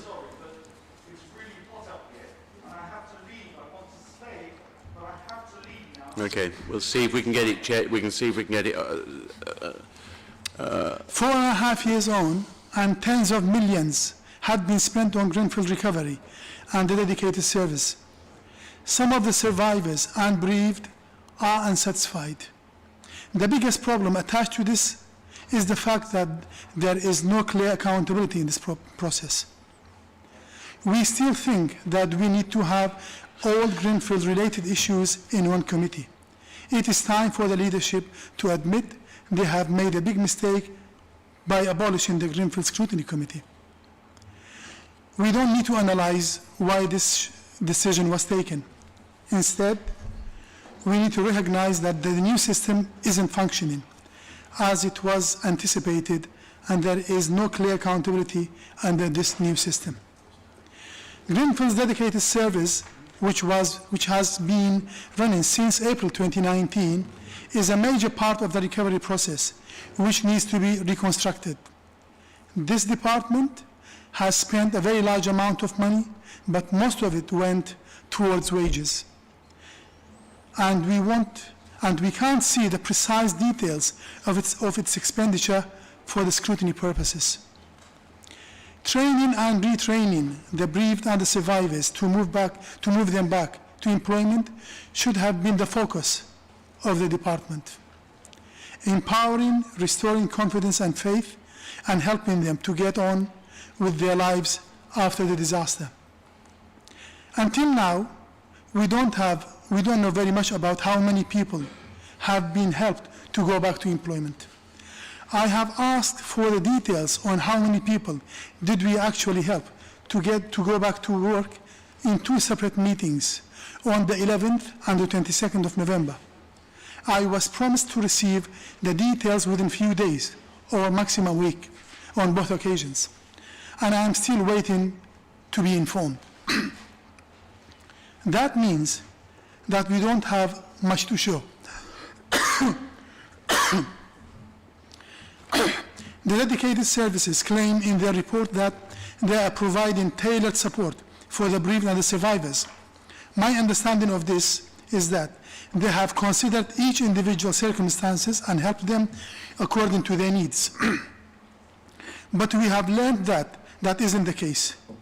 We have had a gentleman who is one of the bereaved addressing the council meeting back in July and in the overview and scrutiny committee in November, contradicting the dedicated services report. The council hasn't been transparent enough to restore trust with its residents. We need to review this process now. Thank you. Thank you very much indeed. Thank you. So item number 7, order of business. In accordance with standing orders, I rule that the order of business shall be as printed in the agenda. Reports from the Leadership Committee. Item 8. Report from the leadership team on gambling policy. I ask Councillor Kim Taylor-Smith to move the reception of the report and Councillor Donathalsitis to second. Happy to move. Thank you. And I beg to second, Mr. Mayor. Would you like to introduce the report, Councillor Taylor-Smith? Councillor Donathalsitis. Thank you, Mr. Mayor. The Gambling Act requires all local authorities to publish a gambling policy and to review it every 3 years. And the current policy is due to expire in January 2022, which is why we're bringing this report. The new policy contains only very minor changes, some of which even are grammatical. We have consulted on it, though. We received 5 responses, and happily there were no major concerns. The policy has been approved by the leadership team and is being recommended tonight. It's also been the subject of a meeting between the Environment Select Committee and the Licensing Committee. In our BKC we have 2 adult gaming centres, 17 betting shops, 4 casinos and 9 gaming permits, although the number of betting shops has decreased from 27 to 17 over the last 3 years, which we think could be down to COVID and also the change in maximum fixed odds betting amounts.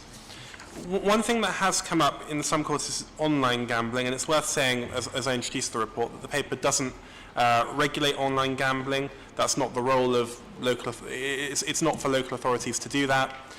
We certainly recognise the rise in online gambling and understand the harms that this can cause, and we are happy to work with the Environment Committee and the Licensing Committee who have raised it to look at whether the Gambling Act 2005 could be amended as it's currently being reviewed nationally so that local authorities can take a closer look at these sorts of issues.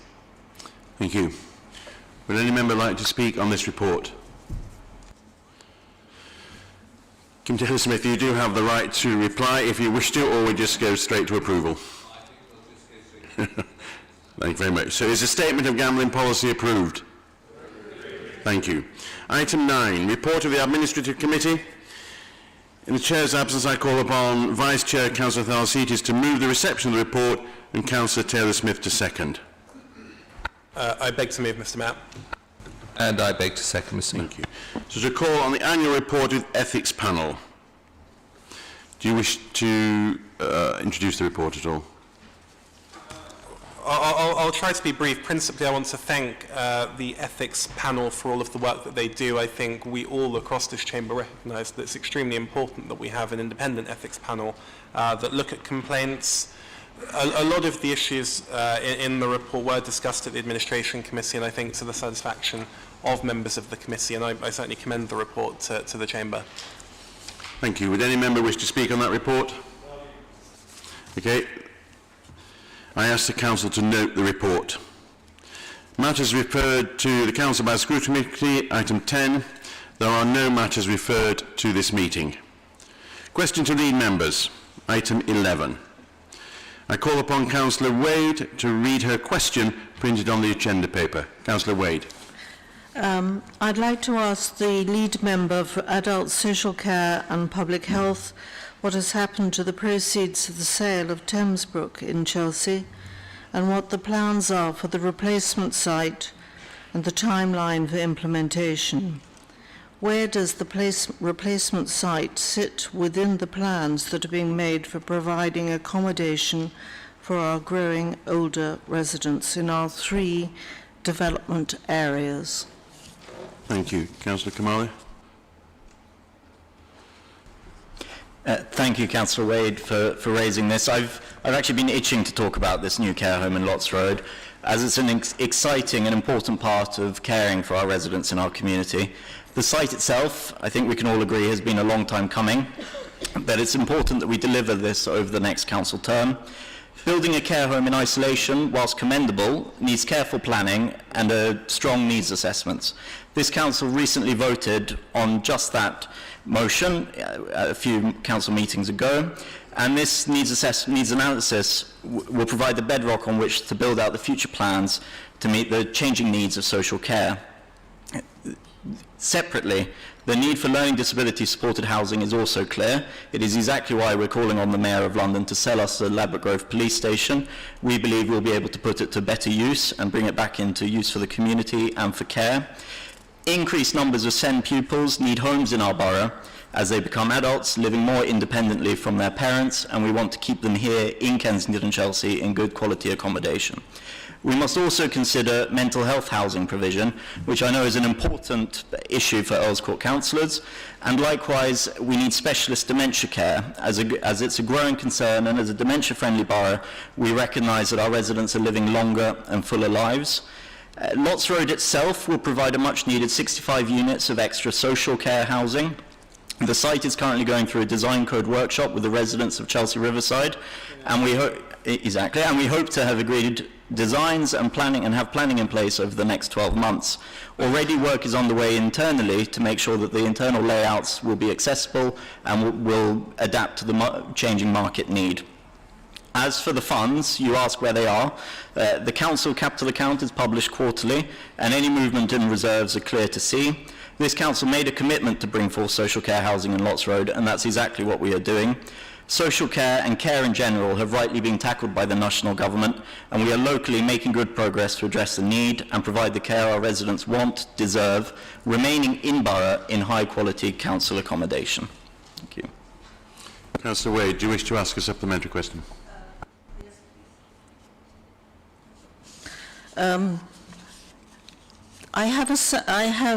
I didn't hear the answer to where the proceeds had gone and how they were identified in your accounts.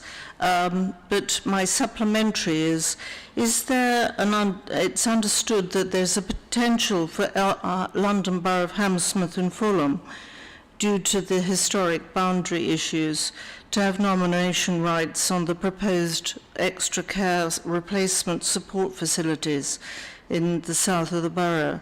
So will that have implications on the level of our nominations to that, and therefore reduce the take-up from the borough?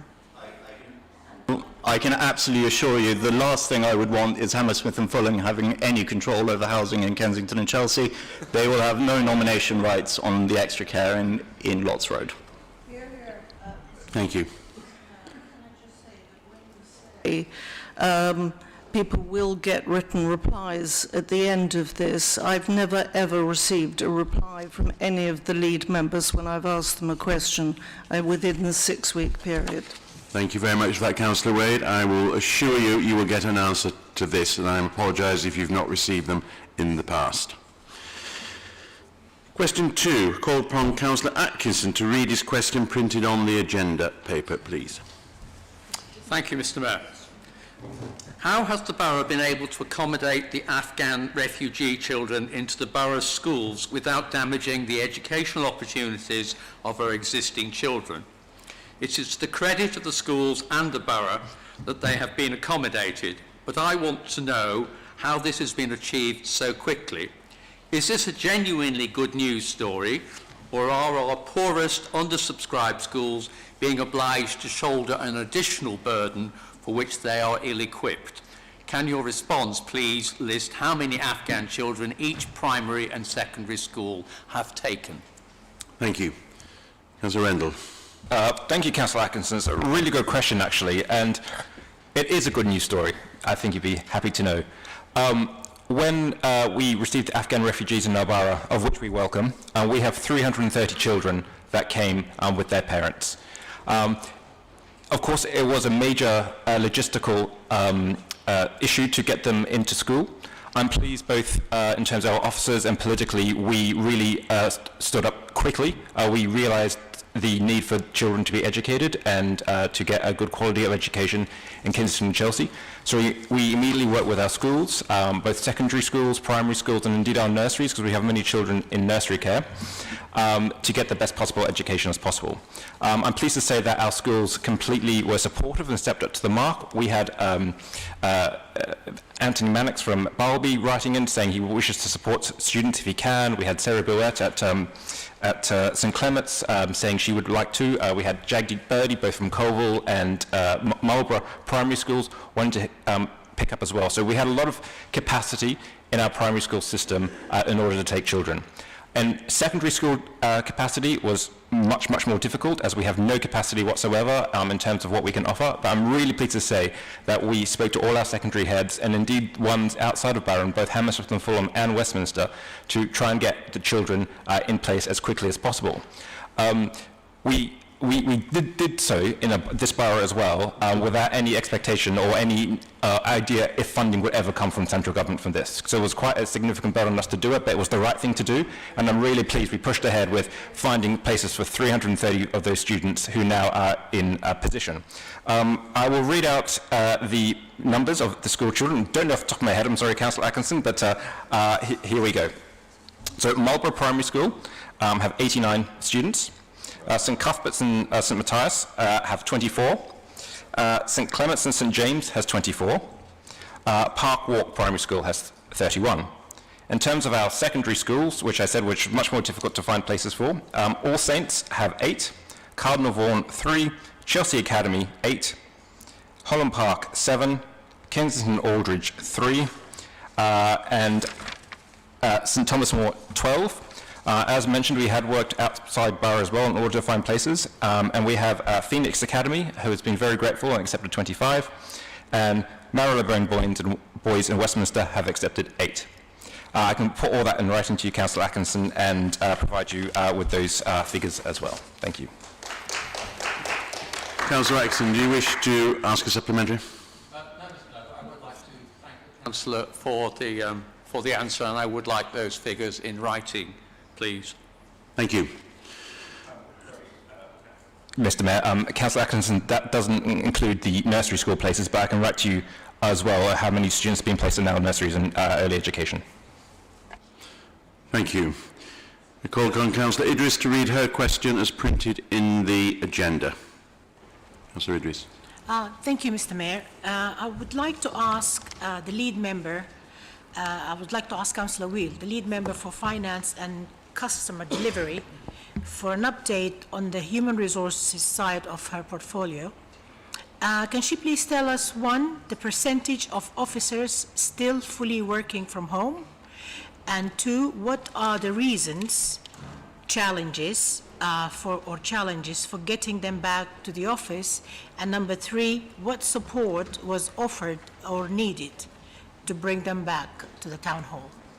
Thank you. Councillor Wheel. Thank you for that question.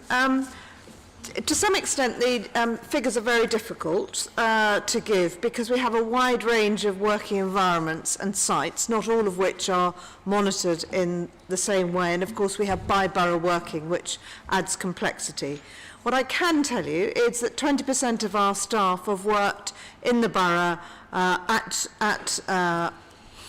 full-time during the pandemic. Those will be mainly our frontline medical circumstances who require more lengthy periods of home working. This has to be with HR approval and is always a temporary arrangement regularly reviewed. To answer your question about the challenge, I think there are two issues really. One is staff fear of either travelling in or being in an close environment with other people, and I'll talk about that in a minute. And the other, if I'm absolutely honest, is about the labour market and what other boroughs are doing. So we have to recruit and retain the best staff, and to some extent, if other boroughs are routinely offering a more home working deal, and that's what staff want, we have to be careful not to, for example, require that everybody comes back 100% of the time in the current market. What have we done? We have regularly publicised our building safety measures, increasing cleaning, ventilation, testing, and giving access to our rapid testing sites. We've got recommended meeting room options and the opportunity for high-risk staff to have special desk space, time off to attend vaccinations and flu jabs, and mask wearing when moving through the building. And actually that brings me to something that's very important for all of us, and that is to, when we're moving around the building, to do what we ask staff to do. I know it's really difficult. I've caught myself forgetting in between the members' room and the mayor's parlour today, of which I've thoroughly reprimanded myself, but we do need to remember to do that ourselves and offer leadership. We also offer individual risk assessments and access to occupational health for staff. Managers can offer flexibility on working hours and days to avoid peak travel and support alternative routes to work. We promote staff benefits linked to the borough, including free swimming and access to gym facilities.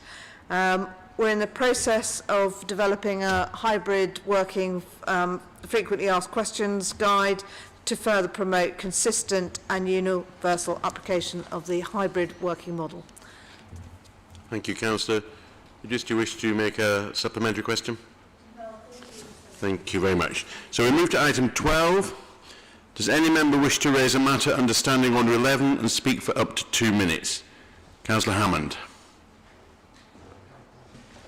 Thank you, Mr. Mayor. 2 weeks ago, the Planning Committee decided the South Kensington Station application, which has been one of the borough's biggest and most controversial in recent years, with about 3,000 public engagements in writing, around 3/4 of which were objections. I just want to take this opportunity to commend firstly the members of the Planning Committee and their chairman, not only for taking the right decision, in my opinion, but also for the care with which they worked through the reasoning on the night, and I know the written reasoning will be equally carefully thought out. The application, in my view, would have driven a coach and horses through the concept of a conservation area, and the committee rightly recognised the harm it would have done to both the conservation area and to the settings of the listed buildings around. I also want to commend the planning officers led on this case by Martin Lomas, and although I disagreed with their recommendation, the report that they wrote was written in a highly balanced way. It was a masterpiece of civil service writing which set out the issues. Absolutely, it's a compliment, and I have quite a lot of experience of writing these things in the deeper past. It was a masterpiece of setting out the issues in a way that helped the decision makers to come to their decision. I commend Martin and everybody who worked on it, and also the way Martin presented on the night and gave his planning advice. Within the next 5 months, I think we'll hear whether the applicant is going to appeal. They shouldn't. They should recognise defeat for their ill-conceived scheme. But if they do happen to appeal, I and my Courtfield and Brompton and Handstown colleagues will be looking to the Council to defend our Planning Committee's decision with the utmost vigour. And when the lead member responds to me, I hope I'll be able to get that assurance. Thank you, Mr. Mayor. Thank you very much. Councillor Atkinson, do you wish to speak? Thank you, Mr. Mayor. My contribution is also around planning matter. Mr. Mayor, it's not often that I admit to being wrong in this council chamber, but on this occasion I do. I rather vigorously demanded of planning officers some time ago why they were resisting notice boards being put up about the Christmas fair at a school in Chelsea. And the officers were helpful and came back and said they weren't resisting, and I should just watch it happening. They pointed out that things can be put up for 28 days and must come down after all of that. Gave me very good answers. However, when the boards went up, I realised I'd been sold a pop. The boards were, in fact, largely an estate agent's board, which we all know this borough doesn't allow, and less than 5% of the area of the board had any reference to the school fair. It did say the name of the school, didn't give the address, didn't give the date, no details whatsoever. I then went back to officers and apologised for any pressure I'd put them under, and they cheerfully came back and said they hadn't taken any notice of what I'd said, and this was indeed the policy. And the officers then said that they were unable to govern the contents of the boards if the boards claimed to be simply about Christmas fairs or summer fairs or whatever. I'm now back to being indignant. I mean, I do think that our planning officers should have the ability to not allow estate agents' board masquerading as information boards about schools' facilities. And it would seem to me that we should at least specify that, say, 80% of any board must contain information which is useful to the schools or any other organisation which it is estate agents hiding behind a charitable function, and this should not be allowed. Thank you, Mr. Mayor. Thank you very much. Thank you. So item 13, motions. Members will see that we have 7 motions on the agenda tonight, so please get yourselves comfortable. I now call upon motion 1 and ask Councillor Taylor-Smith to formally move the motion standing in his name and Councillor Siren to second. Formally move the motion, Mr. Mayor. I beg to second, Mr. Mayor. Councillor Taylor-Smith, would you like to speak for up to 5 minutes? Yes, I will, and apologies because you've heard me droning on a bit tonight. But anyway, Afghan motion. So, the devastating scenes of people fleeing Afghanistan a few months ago will stay with all of us for life, and it's always distressing to see children and adults in such desperate situations. And in the following months, we've been touched by the support and the time and the donations that everybody in this borough and residents and local organisations have given to the Afghan refugees arriving in our borough. So, and we have a proud history of welcoming you and your arrivals, and we found and offered permanent homes for the evacuees. And we have led this support in an effort with over 700 Afghan refugees in bridging hotels within our borough. And I cannot thank enough all the local services, voluntary organisations, community, faith sector organisations, and I must also mention our own staff that made sure that our response in this borough has been welcoming, compassionate, organised and very professional. But the aim should never be to have people staying in hotels long term. We know, and we know this from experience, that hotels are not homes, and we ask the government to move the focus from the immediate needs of having evacuees moving in hotels to moving them into permanent accommodation and settling families in communities throughout the United Kingdom. But this is not going to be an easy task, and I won't pretend that it will be. The complexity of the evacuees' situations is great. And equally, along with the availability of homes in our borough.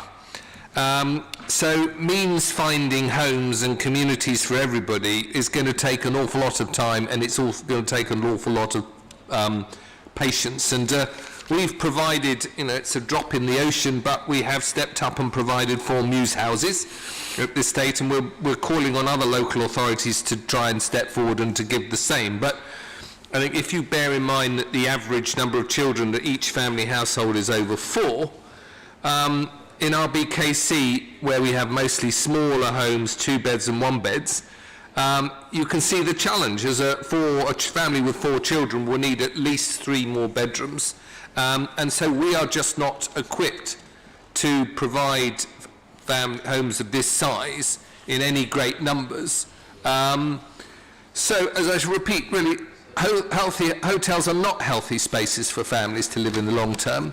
So it really must be our goal as a country to support the refugees, the families to move to suitable accommodation as soon as possible. But the Home Office has advised us today that a good number of our evacuees can expect to be in hotels for upwards of 9 months. And the stress caused by the uncertainty and long timescales at this point is really just unacceptable. So that's why this motion is really calling on the leadership team to work closely as possible with government, other London councils and the Mayor of London to find permanent homes for all evacuees as soon as possible. Thank you. Thank you. Councillor Alcides, do you wish to speak? Okay. Sorry, Councillor Siren, sorry. Councillor Siren, sorry. You look very similar. Do carry on. Councillor Thank you, Siren. Mr Mayor. I also would like to acknowledge the distress and anguish that the new arrivals have gone through. Many are here having left behind everything, and including in some cases members of their own family, their extended family and their close friends. The worry and concern they feel must be intense, as well as anxiety about their future in an unfamiliar country. We all need to be sensitive and sympathetic to their situation and imagine what this would be like if it happened to us and to our community. The Council responded to the new arrivals promptly, although it took some time to get a cross-council response working efficiently. Many faith organisations and voluntary and community organisations were on the ground immediately, and the communities team were in contact with them as soon as we became aware of their relief efforts. This is now a really broad coalition with tens of partners and hundreds of donors and volunteers, and I want to thank all the faith organisations and thank the volunteers and the VCS. The shop, which was based at the Latter-day Saints, has now finished its work after 6 weeks and managed to serve 1,400 people and provide the Afghan evacuees with suitcases, shoes, clothing vouchers and coats to the total value of £100,000. And I think it's important also that support was offered to all of the refugees, including those that were already in the borough. We've also piloted CV workshops, and we will be scaling those up in the new year for all the refugees. Another initiative, which I think is really important, is about providing activities for the women and girls.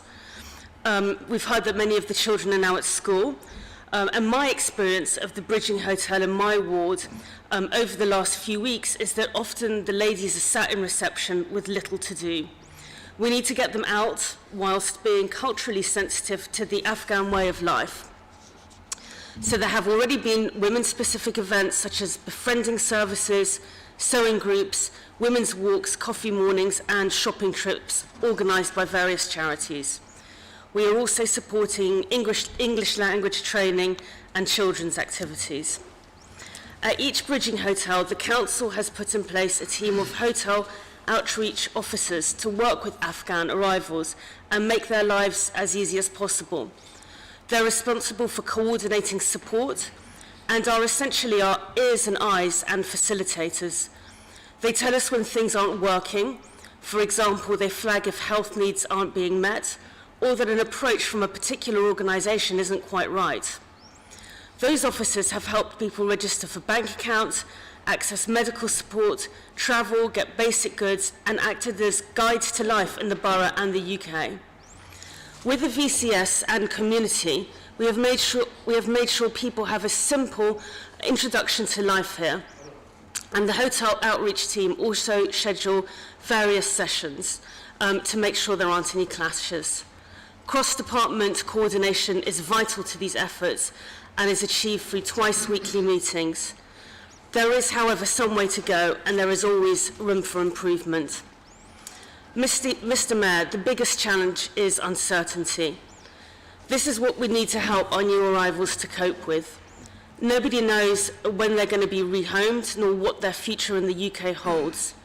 People are trying to make this work, but ultimately the Home Office need to provide a plan. Uncertainty is causing stress, and hotels are definitely not homes.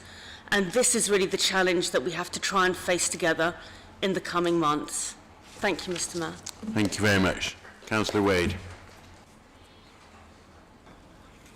The speed of the Taliban takeover of Afghanistan, the Allies' exit strategy, left the world shocked. Many Afghans vulnerable, and for those that are in this country, welcome. I remain concerned that the government has not learnt from its experience with the new arrival contracts, refugee placements in hotels, delivery on such basic needs as food, access to health and mental health support, and how local authorities such as ours has had to step up to provide support. But this still leaves gaps to be filled by voluntary organisations such as clothes collection and distribution. So thanks have to go to a wide range of faith groups, and even the town hall garage for the support for the storage and sorting and distribution space, and to the very many volunteers from different organisations who came together and helped thousands of people over being fed, clothed and supported through lockdowns and now in hotels. So this raises the central question for the borough: where is our contingency planning? It is understood that the standalone department was subsumed in the community safety. Formerly, this department brought together teams, pulling together different skill sets ranging from social services to building control, with officers, LELOs, undergoing specialist training with risk assessment exercises on focusing different scenarios. I understand there were 16 LELOs in 2018, so I'd like to know how many there are at present. So perhaps it's time for a review and to revert to its previous unique self-standing status. We've had flooding, pandemic, and there's potential for any eventuality as a central London authority. We should be prepared. Incidents which require a different response and a risk evaluation, such as the Notting Hill Carnival, Chelsea Flower Show, and the annual ride race, require different approaches. And they're annual, but at present we're relying on staff that are seconded to emergency services. They're well-meaning, willing, try their best, but they're not trained. Training should be ongoing for selected officers to be on call to deal with different situations, to handle crisis so they can step into role with immediate effect. It's understood there was government funding for both new arrivals and the Afghans, but refugees need special and dedicated support, such as mental health care, and there's been extensive demands on family and children's. To do this, departments need to be appropriately funded and recruit to capacity to respond to need. It's unrealistic that we can continue to deploy council staff without other council priorities and services without being impacted. Over the last 2 years, without fantastic resident volunteer response during the pandemic, new arrivals and Afghan refugees crisis, it would have been hard for the level of community response and reach to have been achieved. This response has also represented a substantial saving of thousands of pounds to the borough. It has also meant an over-reliance by some council departments who've referred complex needs cases to volunteer organisations which were beyond their capacity and experience to support, and presented potential safeguarding issues for the volunteers and their administrators. The development of efficient contingency planning would incorporate borough, blue light, faith, voluntary and residential groups. Otherwise, we will have burnout in borough staff and poor recruitment of volunteers, and we will not have these resources or the capacity to deliver when we're needed. We have the learning, the experience, and we should use that knowledge to reframe our contingency planning so it's flexible, responsive, compassionate and inclusive. Thank you, Mr. Mayor. Thank you very much. Just going to call Councillor Evans and I'll come to Councillor Bakhtiar. Councillor Evans. Thank you, Mr. Mayor. I am very proud to be a member of this borough.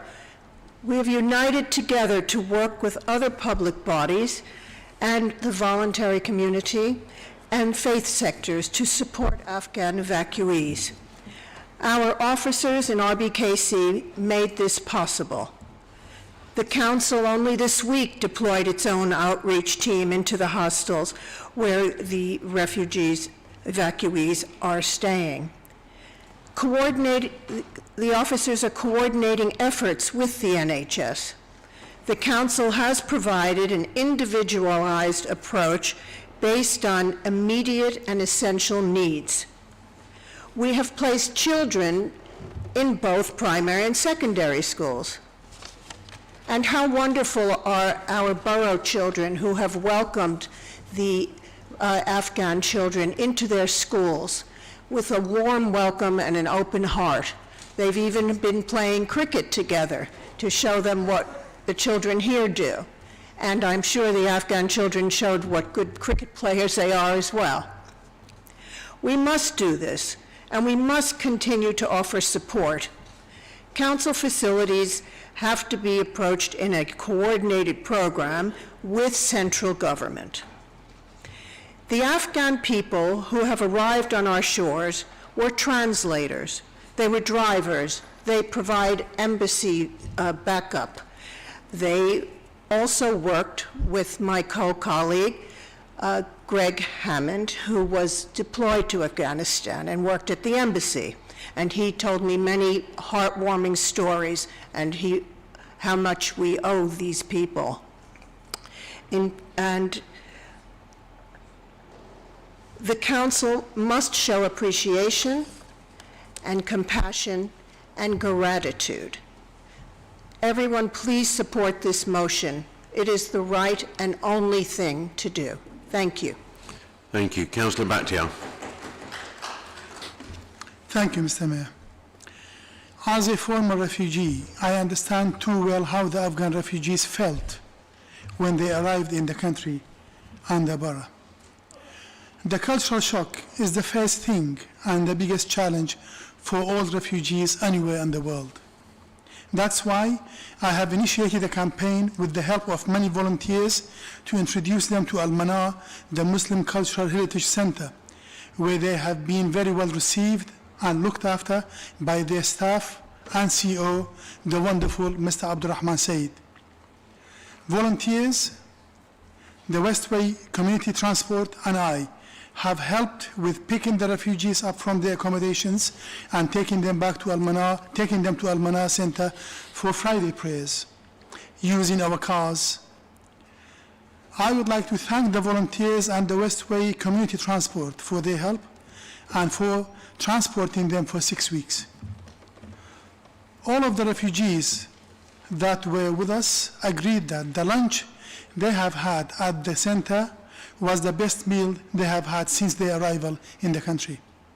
Mr. Mayor, some of the Afghan refugees told me that they are very lucky to arrive in the UK with their families very easily in comparison to what's happening to the thousands of refugees stranded on the Polish borders between Belarusian police and army and the police and army. I have contacted some volunteers who are trying to help the refugees in both countries. I have asked them, how could we help? And I was told, we can't do very much. You can't do very much. It is very inhuman that thousands of children, women and men are in the open in the harshest and coldest winter. 10 of them have died from hypothermia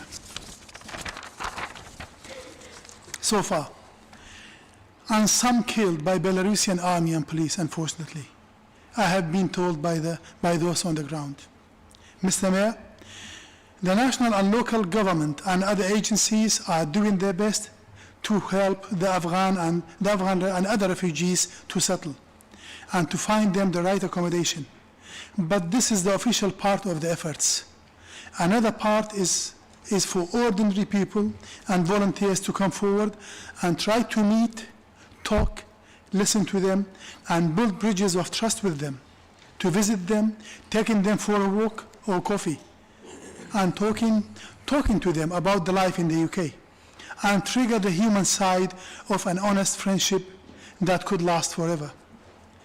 This one-to-one friendship will unlock a big cultural barrier, will have an everlasting effect on the refugees, and will help them to blend in to the new society they have arrived in. Integration will become an easy and straightforward and natural process after that. Mr. Mayor, becoming a refugee is not a choice, but a desperate act to save one's life and their families from war. There has been war for decades in Syria, Lebanon, Iraq, Afghanistan, Yemen, Libya, and Somalia. The West is faced with Iran and economic crisis in Turkey. The population of these nations combined is around 300 million people. At least 150 million people of them are wanting to live and to seek asylum somewhere safe,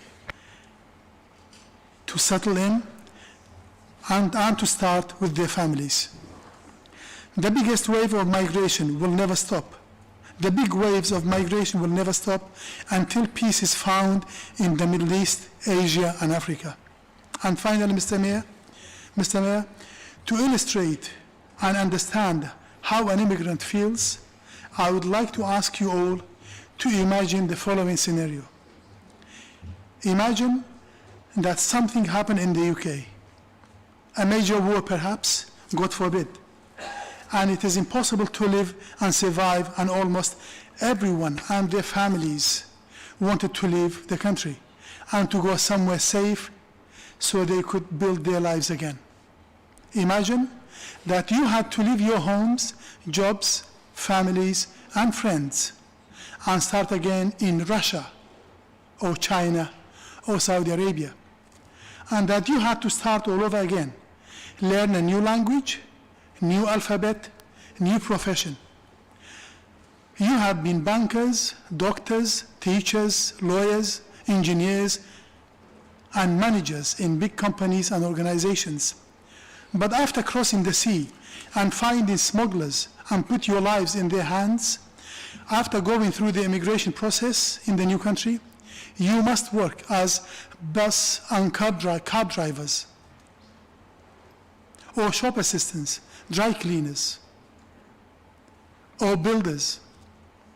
On top of that, you need to adapt to the new culture, and you might be bullied because of your color and your culture, and you are constantly required to prove that you are competent. This might be good for your children, but you will never feel good at the end. We will support this motion. Thank you. Thank you very much. Thank you. Yeah, well done. Thank you very much, Councillor Bactia.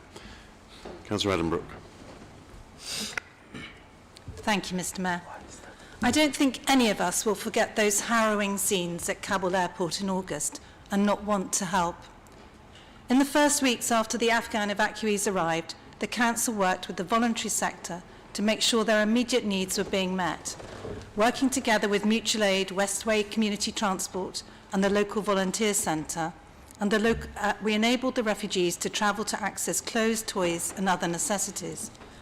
Holy Trinity Brompton, along with other welcome churches in the borough, were able to mobilise the support of members to provide an emergency translation service.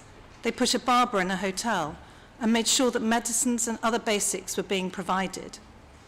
The Council evacuee support teams in the bridging hotels concentrated on getting families registered with the DWP, NHS, and liaised with social care teams and schools, opened bank accounts and arranged Oyster cards, mobile phones and laptops, amongst other things. Almanar worked with the Westway Community Transport to help people get to the mosque and community centre and provided temporary storage for donated goods. And the Council continues to provide clothing and other basics through mutual aid and store donations. We are very grateful to the Holy Trinity Brompton for agreeing to purchase winter coats and for providing families with Primark vouchers, and to the Latter-day Saints for agreeing to provide families with vouchers for shoes. Mutual Aid has also been able to source over 200 new suitcases for new arrivals. the Council worked with donors to make such targeted items were made available to evacuees and set up a shop in the Latter-day Saints to improve the distribution of goods. As you know, Mr Mayor, Al-Manar also hosted a welcome interfaith event at which you, Mr Mayor, were a big hit, although I think that may have had something to do with your big civic gold chain. As we have heard from Councillor Rendell, our schools have inclusively welcomed the children, assisting them with friendship groups and referrals to the NHS, CNWL and the voluntary sector. The same educational assistance is being given to those who need temporary support whilst their housing needs are being sorted, as to those who will stay with us longer term. Talking to the outreach team at one of the hotels, they are aware that these families will be with us for a number of months, possibly a year, so their needs will change.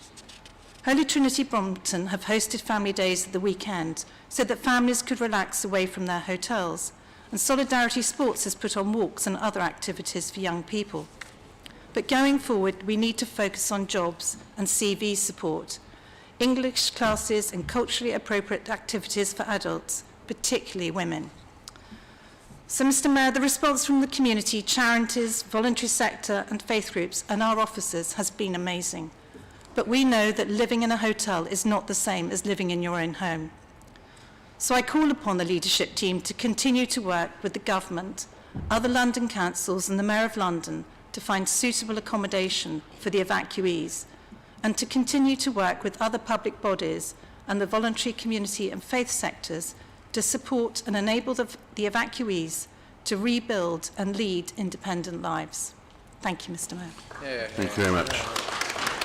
I shall take one more speech and then go to the summing up. Councillor Ali.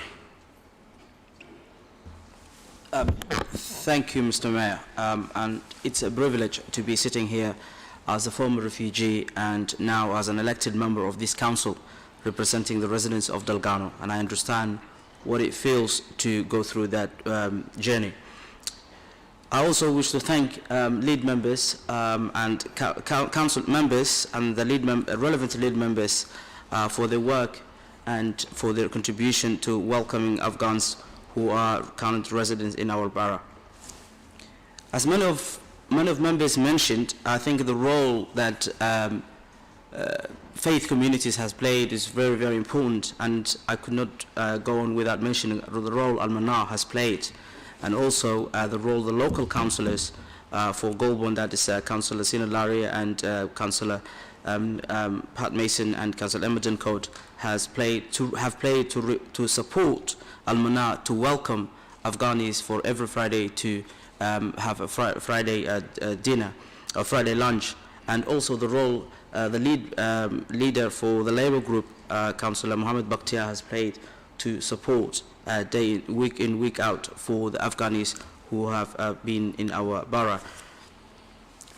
I'm sure you remember, Mr Mayor, that it's not only just for the Muslim community that have welcomed St John's Notting Hill Church offered its support, and we were there 2 Sundays ago and we supported, and I'd like to thank you as well for taking the time to support and for inviting me personally to be there with you and support Afghanis who, when you see the faces and their happiness of being in a different community but also being welcomed not only in mosques but in churches in Kensington and Chelsea, and that is relevant to the welcoming nature of our borough.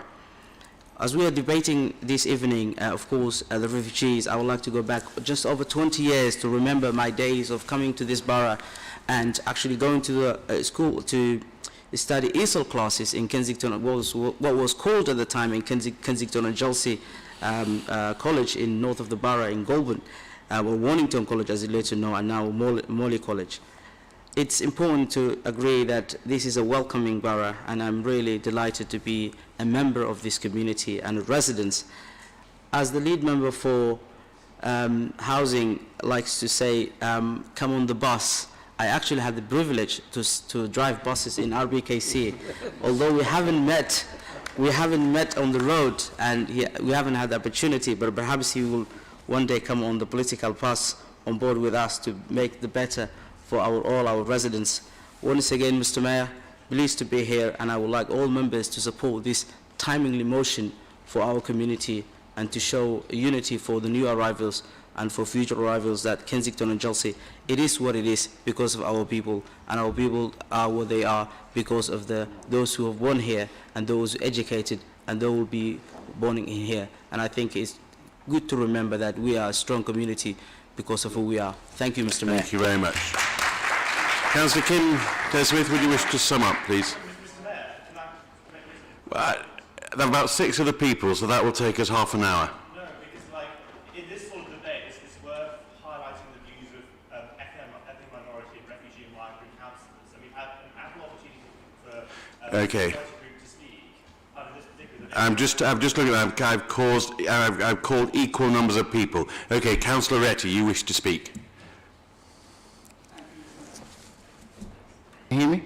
Yes. Thank you, Mr. Mayor. Firstly, may I thank Councillor Taylor-Smith and Councillor Siron for bringing forward this motion, and also commend their work on the Afghan settlement issue. I also thank everyone who got involved, the voluntary organisations, the government, our council officers, all the councillors on both sides, especially Councillor Bakhtiar, Councillor Ali for your job, along with the Al-Manar Centre. Mr. Mayor, we have seen one of the most tragic scenes in Afghanistan, people trying to escape from the current regime, trying to have a new life. We as a council have a duty of care. As a responsible authority, we should do our best we can. And I echo my fellow councillors who have said earlier in their speeches and the resettlement issues, which is an important task for our council to focus on. Mr. Mayor, when this crisis happened, I had lots of conversations with the public, our residents, who predominantly saying that the council should take even more and more refugees or evacuees. As I absolutely share their feeling and believe we did our best. I would like to make a point on the limit that we have taken. Or is there a limit, or perhaps is there a moral limit, or a compassionate limit, or a sensible, logical limit? Like the famous question by Nick Clegg to David Cameron, what is the limit or cap on immigration? Well, the answer is there is no limit, or in fact a logical answer to this. We have to factor many things in the equation, whether it's resource to funds, the current housing waiting list, and many more things. No institution, a single government body, or a charity, or a nation can take everyone and resolve these issues. It's a combined effort, a global effort, and we as an individual should contribute in the best way we can. So the limit is fairly a shared, generous enough to contribute to the cause, and we as a council have done the best in the country. I'm very proud of it. We took 700 evacuees who are which is predominantly a significant number and probably one of the best in the country, so I'm very proud of it. Now, as we have done our best, the next important bit is to resettle their lives, and I understand it's a very complex process, but may I request our leadership team to do whatever necessary to make their lives better, whether it's moving to the permanent housing, give them support in whatever way we can. May I also stress that it's not just the council or the government stepping up. As Councillor Bakhtiar and Councillor Ali rightly said, we have to do as an individual the best we can, whether donate money, donate clothes, spend time with them, or work with charities who help them. All it takes is some spare time and a few quid here and there to contribute. Mr. Mayor, you have shown that significant contribution. You tried to arrange a cricket match in order to make them feel we are one among them.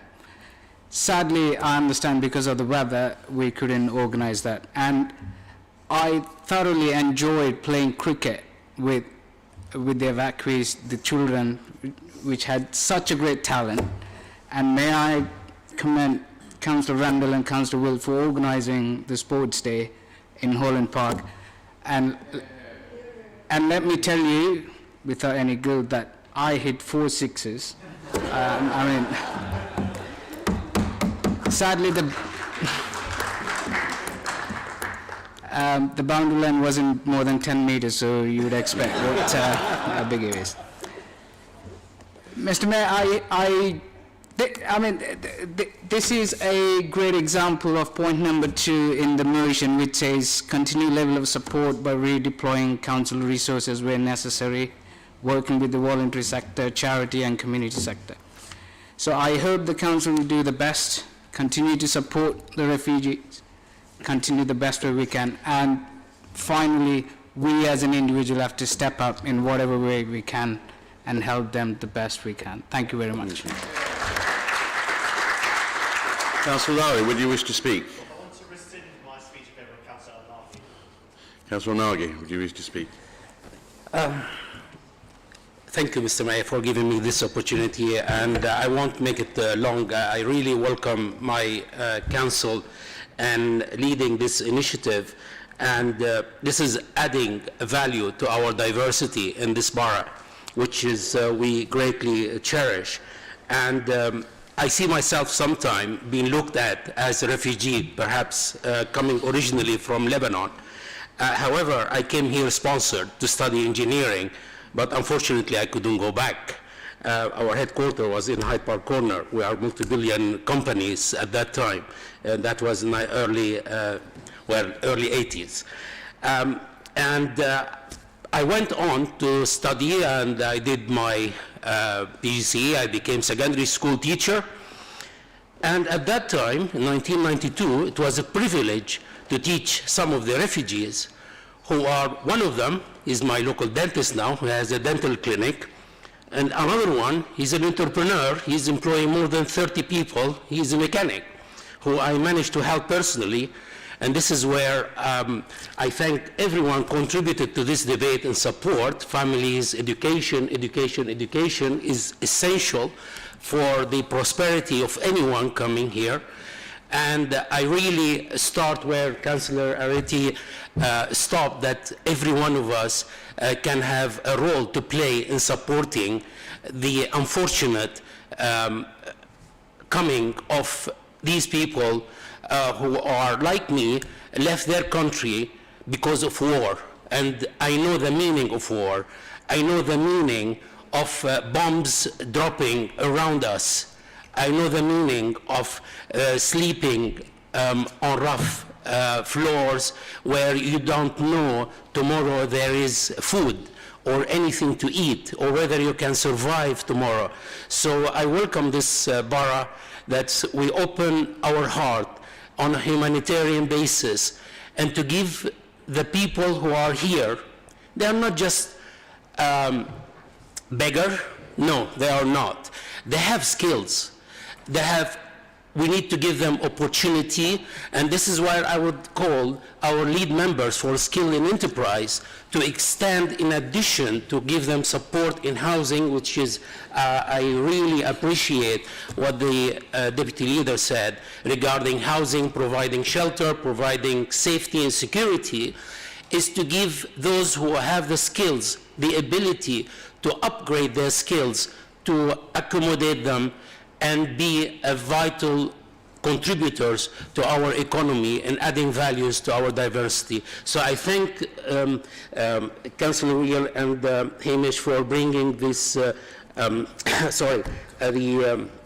do apologize, Kim Taylor-Smith and Councillor Siren, and that's to bring this motion to our attention and giving our full support and our humanitarian touch. Thank you, Mr. Mayor. Thank you very much.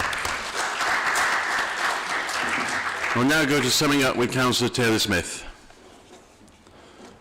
Thank you, Mr. Mayor. I'll sum up really briefly, just to reiterate, my thanks again to all the local services, voluntary, community organisations, staff, and also to the councillors in this chamber. I think we've listened to some stories of everybody's personal involvement. We've also listened to people's experience of being in that position of being a refugee to this country, so I say I thank you for that, and also I thank Councillor Areti for his report on his cricket prowess. I think he did neglect to mention that I think the bowler was only 10 years old as well, wasn't he? Well done. Thank you, Mr. Mayor. Thank you very much. I shall now put the motion to the vote. Would those for the motion please show? I have to ask, would those against the motion please show? Are there any abstentions? I declare the motion passed unanimously. Thank you very much indeed. We now move to motion 2. I can ask Councillor Smitling formally to move the motion standing his name and Councillor Bennett to second. I wish to move. Thank you. Second. Okay, Councillor Smitling to 5 minutes.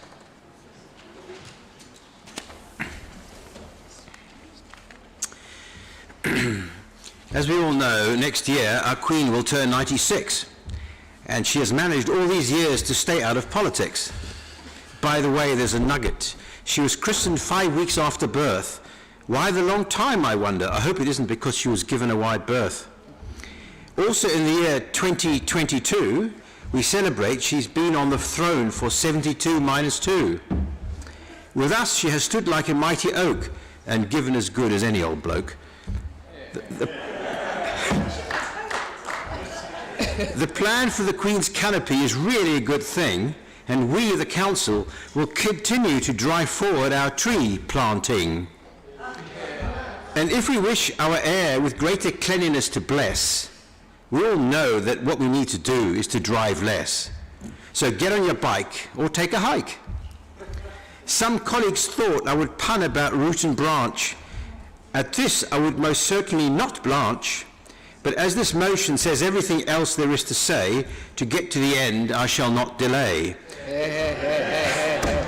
So it was great glee. We all look forward to the Jubilee, and why we must support this motion, you see. Thank you. Councillor Bennett, do you wish to speak? Councillor Bennett, do you wish to speak? Yes, Mr. Mayor, though I'm not sure how I'm going to follow the Bard of Kensington and Chelsea, but I will do my best. Mr. Mayor, Her Majesty the Queen has given 70 years of selfless service to this country and continues to do so despite her advancing years and the many challenges she's had to overcome, including the recent sad death of her husband. And I think she is indeed an example to us all of public service. There can be no better example, I think, than Her Majesty the Queen. It is therefore right that we recognise that service, and we do so in this council and in this borough, and we celebrate it. And we are doing so in at least two ways that I'm aware of. There might be more. And they're both fitting legacies. The first one is the Queen's Canopy tree planting programme. And as the motion says, Mr. Mayor, we do live in a green and pleasant land. And when we say that phrase, we probably think more of places like the Lake District or the New Forest, perhaps, or Jerusalem, indeed. But it is, in fact, urban areas like ours where I think trees are the most important. We, on a day-to-day basis, pass a lot of tarmac and concrete and brick and steel. Not too much concrete and steel if the planning committee can have too much to say about it, but nonetheless we do. And to have it broken up by greenery and trees is incredibly important, both for our physical health, the quality of the air we breathe, as well as for our mental health. As we roll out this planting programme, I'll say to councillors across the chamber that we do need to be creative in finding new areas. It's quite a developed borough. It is sometimes hard to find places for trees, but recently in Redcliffe, when some residents requested trees on their street and it was deemed impossible to plant them on the pavement, we actually managed to give up a small amount of parking to plant trees on the road instead, and that was something that was widely approved of in consultation by the local residents. So creative solutions are needed, but I'm sure we'll find them and make this borough greener still. The second way we're recognising the Jubilee is the Jubilee celebration event in the borough.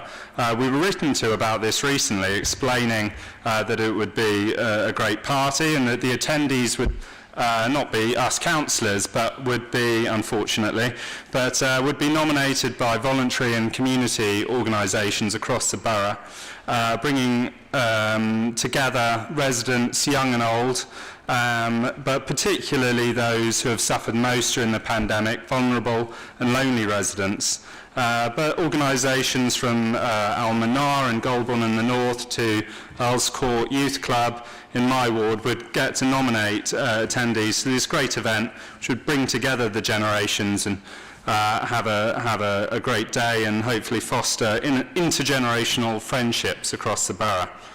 We were asked to contribute just £600 per ward, which I thought was fantastic value, and certainly in Redcliffe we lost no time in providing our support for that.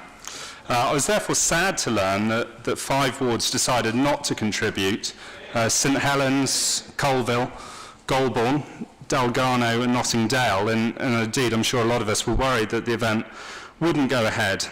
Fortunately, the other wards agreed to foot the bill and cover the gap and donated an extra £100 from their ward budgets. So I think it might be worth councillors from those wards perhaps informing us as to why they decided not to support the event.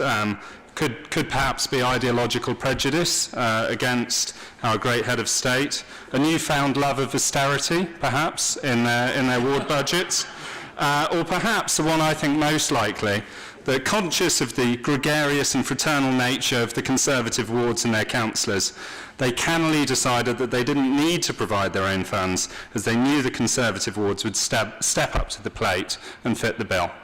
Thank you, Mr. Mayor. Thank you very much. Okay. Councillor Idris, would you like to speak? And good evening, everyone. It gives me great pleasure to speak in support of this motion, as earlier this year I used Standing Order 11 to announce Brompton and Hansdown ward has started scouting locations suitable for planting trees, and encouraged other wards to do the same. Also, a few weeks ago, I sent an email to all councillors asking them to furnish RBKC's Queen's Green Canopy Committee with locations in their wards where they either need or want to plant a tree. I received, thankfully, a number of responses, but most of them were from wards south of Notting Hill Gate. Mr. Mayor, I would like to take this opportunity to stress the importance of this occasion. Marking the Queen's Jubilee with planting a tree is neither a Conservative or a Labour matter, and shouldn't be. I totally understand we don't all support the monarchy, but we all enjoy and benefit from trees. Mr. Mayor, I also welcome and support holding small and large community celebrations to mark the occasion.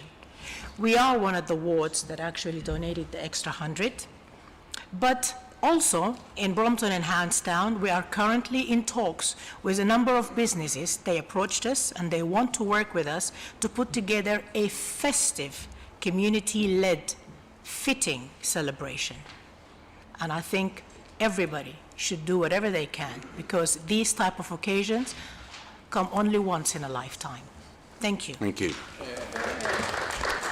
Councillor Mason.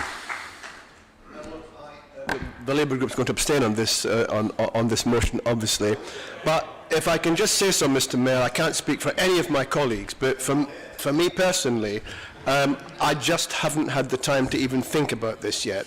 I have an ocean of casework to deal with, and you've seen the gallery full tonight. There are several campaigns going on like that. We have things going on in our own lives, and I've got things going on in my life. With my partner with cancer, which I have to deal with. So I just haven't had the time to even think about that issue yet.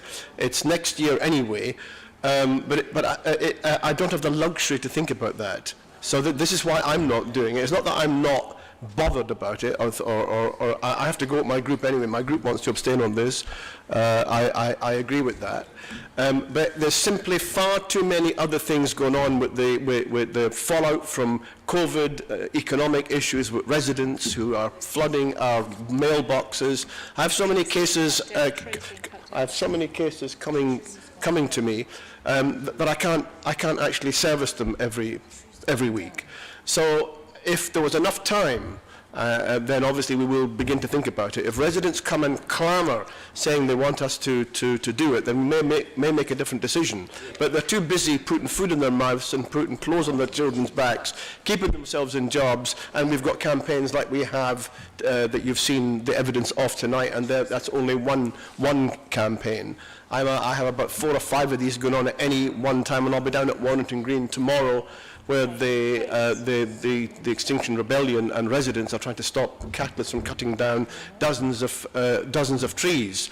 So there's a lot of different stuff going on, which means that this, as important as it is, it really has to be left to one side. The Queen is a super rich, privileged individual who is well able to look after herself. She does not need some of my poor residents spending their time and their effort when they're trying to keep their families in money, using up scarce time and resources to do that. If you're unemployed, Mr. Mayor, you're expected to spend almost the entire week applying for jobs online. You can't even go and do voluntary work without getting the permission of the unemployment offers. So if you go out and talk to people, of course they will say, fine, but it's not an issue in my life. These are the issues in my life, the bread and butter issues in my life. These are the things that people come to us. It may not be in the South. I have no objection to you. I have no objection to anybody celebrating this. It's absolutely fine.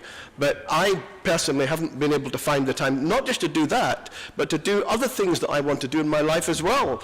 The things that might be artistic or musical.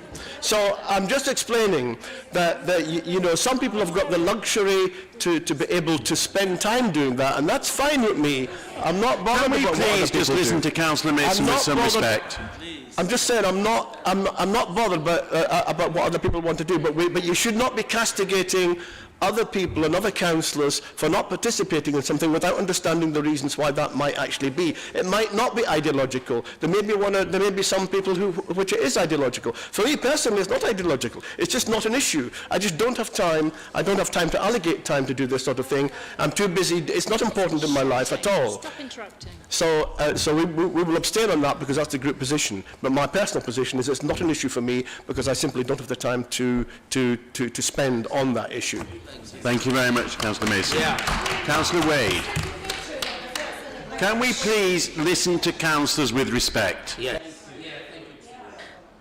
I think that one thing that we learnt from when we did the last Diamond Jubilee is that it brought joy and it brought people together, irrespective of tenure, wealth, age, and where they came from.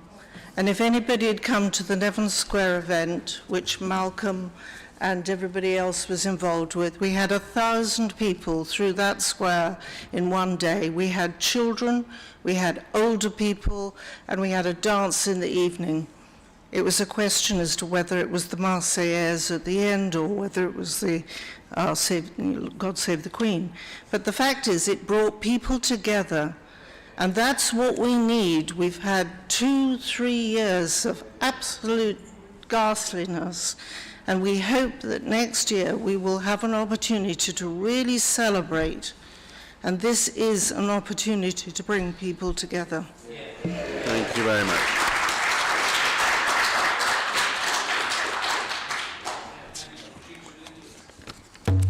Councillor Schmettling, would you wish to sum up? So, okay, we have another 6 people wishing to speak, so we will be going on now beyond 9:30. Who else would like to speak? Councillor Laurie. No, I just briefly wanted to contest the misguided remarks of Councillor Bennett.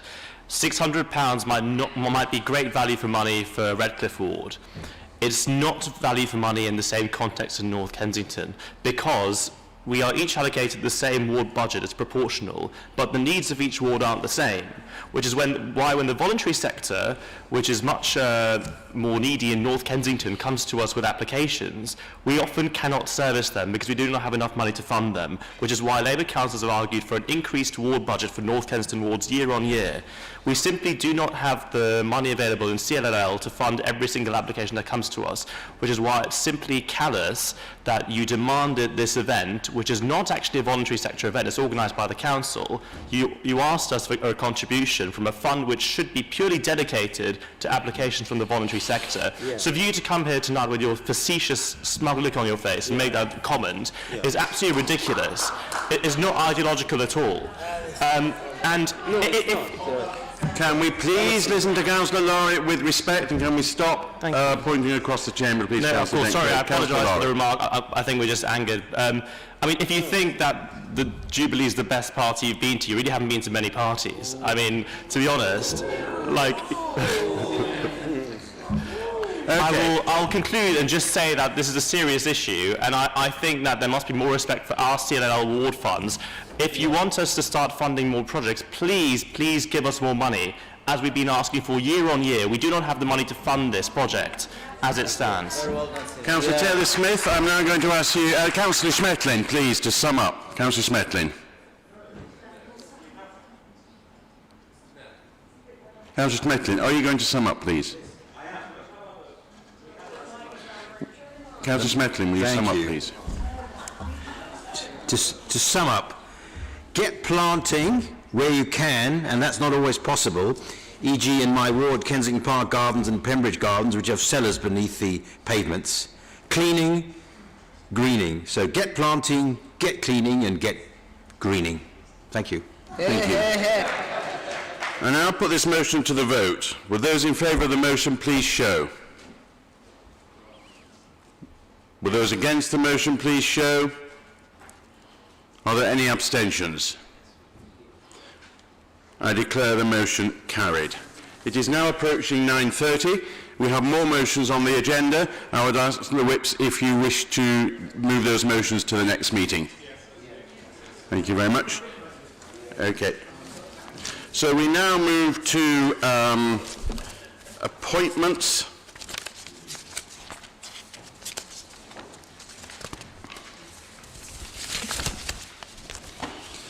Appointments to committee and outside organisations. These appointments have been circulated. Councillor ceases to move the appointments in his name. I beg to move, Mr. Mayor. Thank you. Are the nominations agreed? Are there any other nominations? Thank you very much. This concludes the formal business of the meeting. Can I remind councillors that the Mayor's Christmas Carol concert is on December the 15th at St Mary Abbots, followed by a reception in the Mayor's Parlour. We have sold now, I think, about 150 tickets, but there are more left, and I would welcome any members who would wish to come to that event. Can I thank you very much indeed. The next meeting of the Council is scheduled to be on the 26th of January. Good evening, and it's too early for me to wish you Merry Christmas, so good evening. Okay, Merry Christmas, everybody.